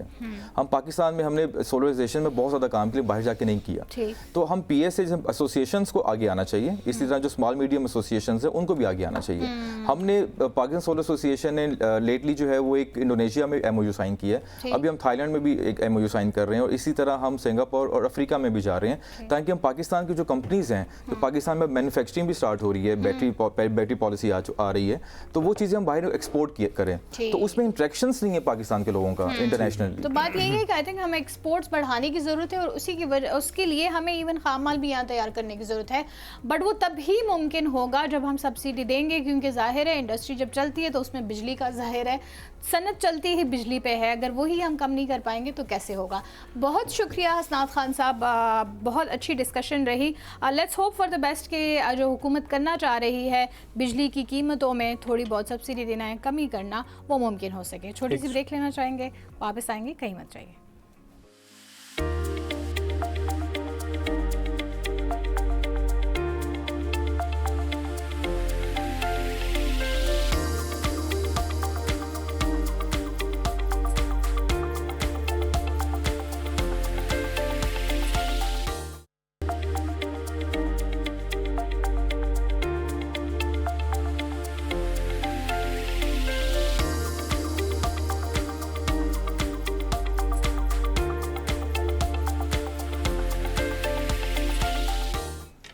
Welcome back viewers. ख़वातीन और हज़रात, आज हम जिस शोबे की बात करने लगे हैं वो है ऑर्गेनिक फूड। पाकिस्तान में इसका रुझान बढ़ता जा रहा है, ऑर्गेनिक फार्मिंग का भी और ऑर्गेनिक फूड का भी।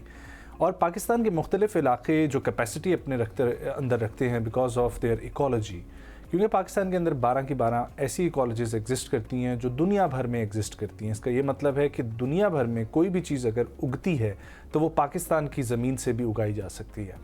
हमारे पास गिलगित बल्तिस्तान की ज़मीन, सिंध की ज़मीन, पंजाब की ज़रख़ेज़ ज़मीन और बलूचिस्तान की, खैबर पख्तूनख्वा की, हर जगह की ज़मीन ऐसी ज़रख़ेज़ ज़मीन है कि आप वहाँ पर से गंदम भी ले सकते हैं, प्रोडक्ट्स भी ले सकते हैं, ऑर्गेनिक फ्रूट्स भी ले सकते हैं, वेजिटेबल्स भी ले सकते हैं।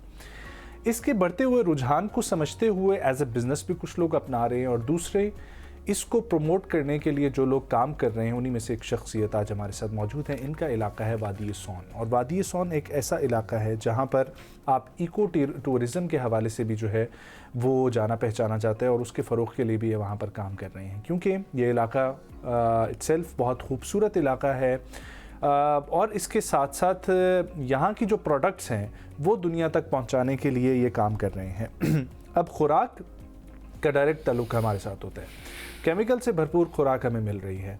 अगर वही सारे केमिकल्स निकल जाएं और एक ऑर्गेनिक नेचुरल चीज़ हमारे अंदर जाए तो उससे कितना बेनिफिट होगा आपको बताने की ज़रूरत नहीं है, आप उसको बेहतर जानते हैं। लेकिन आज जो हमारे साथ शख्सियत मौजूद है वो कारोबारी शख्सियत तो है, लेकिन रवायती ज़राअत को जो है ना जदीद ज़रूरियात के साथ हम आहंग कर रहे हैं, और बतौर ये बिज़नेस का फ़ैन और वो कई गुज़िश्ता बरसों से जो है ना मकामी काश्तकारों के साथ मिलकर इसको जो है वो फ़रोग़ दे रहे हैं। और ऐसी मसनूआत जो हमारी अपनी लोकल प्रोडक्ट्स हैं जिनका हम बहुत ज़्यादा अपने घर में इस्तेमाल करते हैं, जिसमें गर्मियों के लिए सत्तू है, जिसमें पंजीरी का इस्तेमाल जो है वो किया जाता है, जिसमें शहद का और जैतून की जो है वो चाय, इस किस्म की प्रोडक्ट्स पाकिस्तान में मौजूद हैं, और पाकिस्तान के सार्फिन तक न सिर्फ अवेलेबल है बल्कि इसका एक्सपोर्ट भी हम कर सकते हैं। इन्हीं पर बात करने के लिए जो हमारे साथ शख्सियत मौजूद है, ऑर्गेनिक फूड पे काम करें, इनके ब्रांड का नाम है ग्रीन ग्रेन, ये उसके बानी हैं, चीफ एग्जीक्यूटिव ऑफिसर हैं, हमारे साथ मौजूद हैं जनाब एहसान खान साहब। अस्सलाम वालेकुम एहसान साहब, खैरियत से हैं आप? ठीक हैं, बहुत अच्छा आप काम कर रहे हैं। ज़रा बताइएगा ऑर्गेनिक फूड कितना ज़रूरी है, और आपके वादी सोन ज़िला खुशाब की ज़रा हमें वहाँ की ज़मीन के बारे में बताइएगा, वहाँ पर कौन सी चीज़ें उगाई जा सकती हैं और कौन कौन सी प्रोडक्ट्स आपके पास हैं, ज़रा बताइएगा please. Thank you so much sir, एक तो आपकी दावत का। सेकंड ये है कि वादी सोन अल्हम्दुलिल्लाह एक ऐसा खित्ता है कि जिसके अंदर आपको लैंडस्केप मतलब के लिहाज से अगर बात करें, आपको माउंटेन्स भी मिलते हैं, एक वेस्ट वैली भी है, मतलब एग्रीकल्चर का भी काफ़ी एरिया है, तो एक काफ़ी बड़ा पोटेंशियल है यहाँ पे। एग्रीकल्चर का पोटेंशियल है, इसके अलावा हमारे पास इको टूरिज़म जिस तरह हम काम कर रहे हैं उसका पोटेंशियल है। तो ये एक सबसे अच्छी बात इसकी ये है कि अगर आप इस्लामाबाद से या लाहौर से ट्रैवल करना चाहते हैं तो आप एक दिन में आप आराम से वैली घूम के शाम को वापस आ सकते हैं। तो इस लिहाज से एक बड़ा अच्छा है। तो हमने वहाँ पे इनिशिएटिव लिया था कुछ टाइम पहले 2018 में। इको टूरिज़म पे पहले हमने काम शुरू किया, फिर उसके बाद फिर ज़रूर देखते हुए टूरिस्ट जो आते थे हमसे वो फूड की डिमांड करते थे, तो हमने फिर कोशिश की कि जो वहाँ की लोकल फूड है वो इंट्रोड्यूस कराई। तो कुछ ही टाइम बाद वहीं से आइडिया निकला कि हम बेसिकली इसको जो है ना एज ए ब्रांड बना के पेश करें। तो अलहमदुलिल्लाह हमने 2020 में इसको रजिस्टर्ड करवा लिया एज अ ब्रांड, और फिर हम ऑर्गेनिक फूड पे साथ काम करना। इको टूरिज्म में क्या कर रहे हैं आप लोग? इको टूरिज्म में हम वहाँ पे कैंपिंग इवेंट्स करवाते हैं। अच्छा। जिसके ऊपर हम 28 इवेंट्स पिछले 7 और वहाँ पर एक्टिविटी क्या होती है उस इवेंट में? एक्टिविटी भी उसमें ये होता है कि हम बजाय ये कि रेजर्ट्स पे स्टे करें टूरिस्ट, उनको हम कैंपिंग करवाते हैं एक अच्छी सीनिक पॉइंट पे, किसी माउंटेन टॉप पे, किसी वैली के अंदर, ग्रीन फील्ड के अंदर। तो उसमें यह है कि हम लोकल्स को एंगेज करते हैं जो वहाँ पे कैंप सेट करते हैं, फिर उन्हीं की फूड जो वहाँ की मशहूर है, वो वहाँ का हमारा ट्रेडिशनल हलवा मशहूर है। अच्छा। इस तरह वही कारीगर मैंने अभी पंजीरी में ले आया हूँ। आप इसकी टेस्ट लेंगे तो आपको डिफरेंट फील होगा, क्योंकि ये वहाँ की कल्चरल एक ऑलरेडी वहाँ का हलवा और इस तरह की स्वीट डिशें मशहूर है। खुशाब में जैसे हमारा ढोडा मशहूर है। जी, ढोडा बहुत मशहूर है खुशाब का, पूरे पाकिस्तान क्या पूरी दुनिया में ढोडा के नाम से तो खुशाब जाना पहचाना जाता है। लोगों को हमने एम्पावर करने के लिए कि बजाय ये कि वो लोकल सतह पे काम करें, उन्हीं की प्रोडक्ट्स जो है उसको अच्छे ब्रांड की शक्ल में देके अच्छी उसकी वैल्यू एडिशन करके हम इसको मकामी सतह पे प्लस फिर एक्सपोर्ट की तरफ जाएं। और अल्हम्दुलिल्लाह इसका बड़ा अच्छा हमें फीडबैक आया। पहले हमें ये बताइए कि पाकिस्तान की अपनी ज़मीन कितनी ज़रखेज़ है, हम इससे कौन कौन सी हमारे लिए जो उससे फल और सब्जियां निकलती हैं वो भी मादनियात के ही मुतरादिफ है, लेकिन हम उसका उस तरह इस्तेमाल क्यों नहीं कर रहे हैं? पाकिस्तान के बजट में इस बार हमने देखा कि हम इवन एग्रीकल्चर का जो हदफ हमने रखा था हम वो भी नहीं पूरा कर सके। लेकिन हालांकि अगर देखा जाए तो पाकिस्तान की ज़मीन जो है वो बहुत ज़रखेज़ ज़मीन है, इस बारे में बताइए। इसमें कोई शक नहीं है। अभी मैं अपने इलाके की मिसाल आपको छोटी सी दूंगा कि हमारे पास पीनट की अभी फसल होती है, जिसके अंदर हम कोई चीज़ मतलब वहाँ पे फर्टिलाइज़र क्या इवन मतलब जो देसी खाद होती है, मैन्योर होता है, वो भी हम नहीं डालते। मतलब उसके बावजूद हमें बहुत अच्छी उसकी पैदावार मिलती है। मतलब पूरे खाद भी इवन नहीं डालते, राइट? कुछ भी नहीं डालते, लोगों के पास वहाँ पे वसाइल नहीं है। बेसिकली लोग इतने एम्पावर नहीं है, गवर्नमेंट सतह पे भी नहीं, और उसका हमें फ़ायदा सबसे बड़ा ये है कंज्यूमर को कि उसको टोटली ऑर्गेनिक चीज़ मिल रही है। ये बताएं कि ये जो आपने बात की कि वसाइल नहीं है वहाँ पर, राइट? तो ज़राअत में बहुत सारे हमने इस्लाहात देखी हैं, बहुत सारे इक़दाम उठाए गए हैं, लेकिन अगर एक्चुअल ज़मींदार की हम बात करें, एक्चुअल जो इसी शोबे को आगे लेकर बढ़ रहा है या उसकी आमदनी का ज़रिया अगर हम कहें कि वही है, उनके लिए एक्चुअल ग्राउंड लेवल पर आप लोगों को कौन सी इस्लाहात तक रसाई मिली है या मौसूल हुई है कि जिससे आप मुस्तफ़ीद हुए हैं? असल में जो मेन एरियाज़ हैं, जैसे जहाँ तक कोई रोड की रसाई है, मतलब वहाँ तक रोड जाता है, उधर तक तो कुछ ना कुछ सहूलियात हैं, गवर्नमेंट की तरफ से भी हैं और लोकल्स ने खुद भी अपनी तरफ से कोशिश किया। लेकिन हमारे कुछ रिमोट एरियाज़ हैं जहाँ पे कुछ रास्ते ऐसे हैं जहाँ पे इवन हमें एक दिन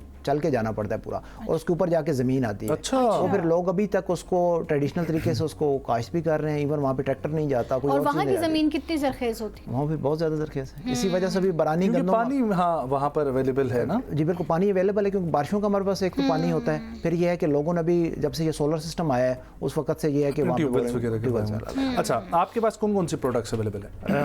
हमने बेसिकली ऑलिव टी से काम शुरू किया था, और अभी हमारे पास ऑलिव टी के बेनिफिट्स भी बताएं, जो आपकी प्रोडक्ट है उसके बेनिफिट ज़रा बताएं। अच्छा, ये बड़े मज़े की इंटरेस्टिंग इसकी स्टोरी है कि जब 2019 में हमने ऑलिव टी का स्टार्ट लिया तो उसी वक्त कोविड का भी सीज़न 20 में आ गया। तो वहाँ पर कुछ न्यूट्रिशनिस्ट हैं, उन्होंने एक वीडियो जारी की थी जिसमें उन्होंने ऑलिव टी को एक चेस्ट इन्फेक्शन के अंदर और एंटीबैक्टीरियल प्लस एंटीवायरल उसकी प्रॉपर्टीज़ पे बेनिफिट्स पे बात की थी। तो जो ही हमने वो प्रोडक्ट निकाली यकदम उसको बूस्ट मिला। तो कराची की 2 कंपनीज़ हैं, उन्होंने मुझसे रॉ फॉर्म में बल्क ऑर्डर उठाना शुरू किया। तो हमारे जो ही हमें उसका बूस्ट मिला तो उसके बाद हमने बाकी पे शुरू कर दिया। इसलिए ऑलिव टी जो है बताते खुद, उससे आप कोलेस्ट्रॉल कम करने के लिए इस्तेमाल कर सकते हैं, आप वज़न कम करने के लिए इस्तेमाल कर सकते हैं। इसके अलावा जॉइंट्स पेन में अच्छी है, फिर उसके अंदर एंटी वायरल और एंटी बैक्टीरियल प्रॉपर्टीज़ हैं। अगर कोई बंदा जो ऑलिव ऑयल नहीं यूज़ कर सकता, एक्सपेंसिव है ज़ाहिर बात है, तो वो अगर ऑलिव टी वो लेता है तो सेम जो ऑलिव ऑयल के बेनिफिट्स हैं वो ऑलिव टी के अंदर मौजूद है। लेकिन ऑलिव की ट्रीज की अगर हम बात करें तो उसे बहुत तवील अरसा लगता है। हाँ, तो लेकिन वो जब एक दफ़ा खड़े हो जाते हैं तो फिर हाँ, ये बात साल तक उसकी ये जो है कि जो उसकी ऑलिव टी की मैं बात कर रहा हूँ, वो आप उससे पहले साल ही उसकी ब्राउनिंग करते हैं, उससे शुरू हो जाती है। हाँ, लेकिन जो फ्रूटिंग है वो तीसरे से चौथे साल शुरू जाके होता है, चौथे से 5वें साल अच्छा वो ग्रो कर जाता है, उसके बाद शुरू होता है। पंजीरी आपकी प्रोडक्ट है, ठीक है, ये आपने बनाई है, तो इसके बेनिफिट्स क्या है और इसमें कौन कौन से इंग्रेडिएंट्स शामिल हैं वो भी बताइएगा। ये बेसिकली हमारे जो लोकल्स का वहाँ के एक फार्मूला था जिसको वो ऑलरेडी।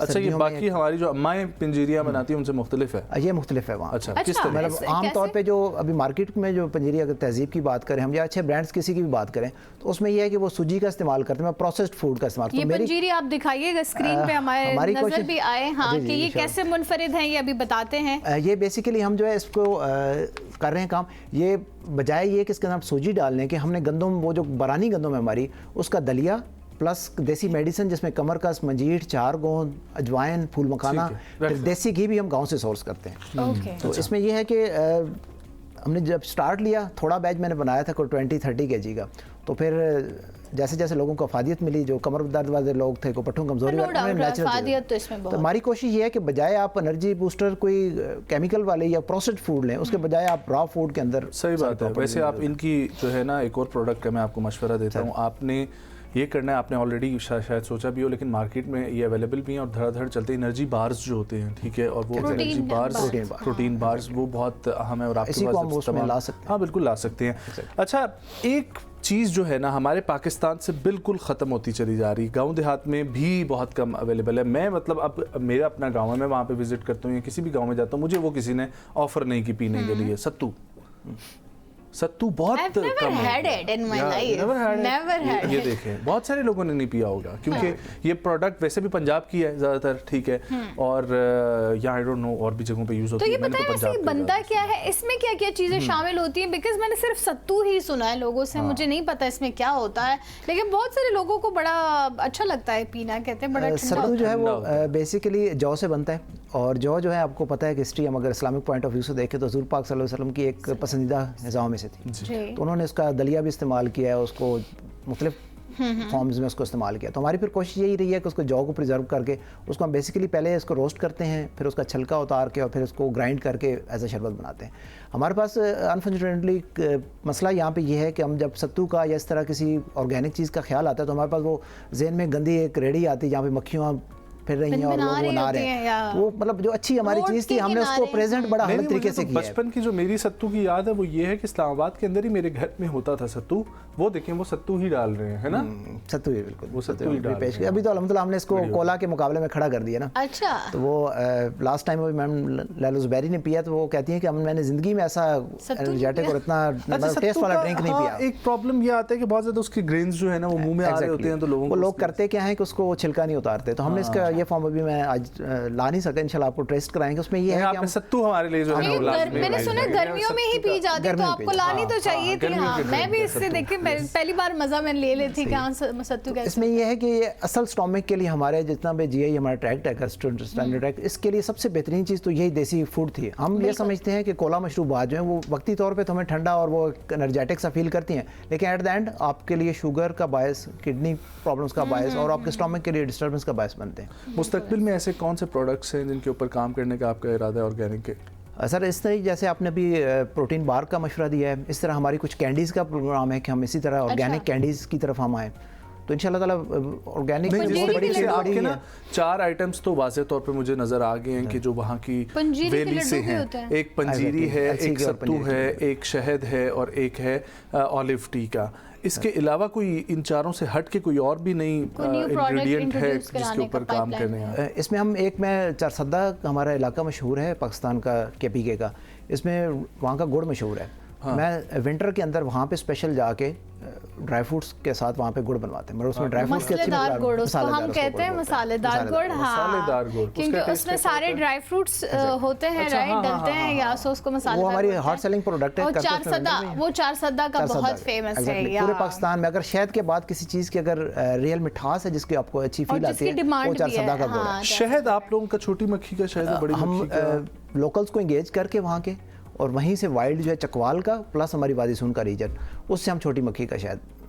और छोटी मक्खी के शहद में क्या तासीर होती है, क्या उसकी बेसिकली ये है कि ये तो वाइल्ड है बेसिकली, मतलब इसके अंदर इसको एटमॉस्फेयर ऐसा मिलता है कि ये जितने भी हमारे पास वाइल्ड प्लांट्स हैं, जिसमें हमारा फ्लाई का दरख्त होता है, कऊ का दरख्त होता है, जिसको हम जंगली जैतून भी बोलते हैं, मतलब डिफरेंट प्लांट्स पे जाके वो बड़ी मेहनत से एक्सट्रैक्ट करती है और फिर वो एक हार्ड एटमॉस्फेयर पे रहती है, उसको सर्वाइव करती है। तो इस तरह फिर उसका जो शहद निकालती है वो बहुत अच्छा, और हमारे फिर माउंटेन्स एरिया का वो बहुत रेयर है। बहुत शुक्रिया एहसान साहब आपका आने के लिए। Best of luck with your brand as well. और ख़वातीन हज़रात ऑर्गेनिक फूड की तरफ आ जाएं। ऑर्गेनिक फ्रूट को जितना भी फ़रोग़ किया जा रहा है बहुत अच्छी बात है।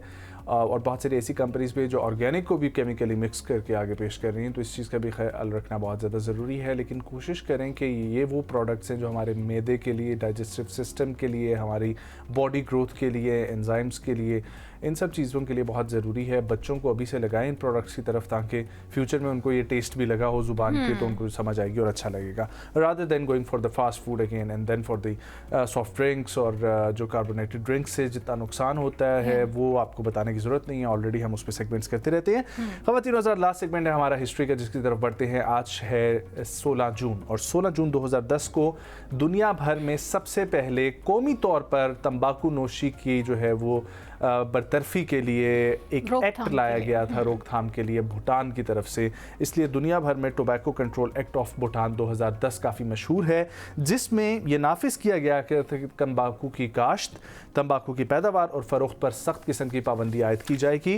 तंबाकू पर इंतहाई सख्त पाबंदी कौमी तौर पर नफाज जो है वो सबसे पहले भूटान ने किया था और आज की वो तारीख थी। ताहम तंबाकू का इस्तेमाल मुकम्मल तौर पर गैर कानूनी नहीं था और महदूद मिकदार में था। ज़ाती इस्तेमाल के लिए जो है वो दरामद की इजाज़त थी, लेकिन वहाँ पर प्रोडक्शन जो है लोकली उसको मुकम्मल तौर पर उन्होंने ख़त्म कर दिया गया। और उसकी वजह है, उसकी वजह ये है कि आप लोगों को जो तस्वीर भी नज़र आ रही हैं भूटान की, भूटान दुनिया भर में एक इको फ्रेंडली इन्वायरमेंट माना जाता है।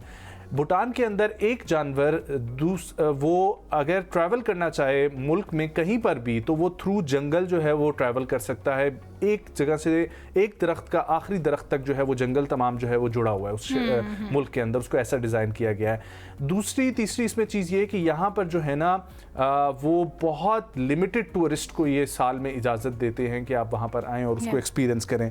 And by the way Pakistan से बहुत बड़ी तादाद टूरिस्ट की यहाँ पर जाती है, बिकॉज सार्क कंट्रीज़ की वजह से हम लोगों की वीज़ा फ्री एक्सेस है और हम वहाँ पर जो है वो इजीली जा सकते हैं। इसलिए अगर आप सुकून पसंद हैं और आप ऐसी जगह पे जाना चाहते हैं जहाँ पर आप जो है वो रिलीफ फील कर सकें, तो भूटान का विजिट मस्ट ज़रूर करें। या इसी के साथ आज के प्रोग्राम का वक्त ख़त्म हो जाता है। मुझे और नाज़िश खटक को दीजिए इजाज़त। अपना बहुत सारा ख्याल रखें। अल्लाह ने खुदा हाफिज़।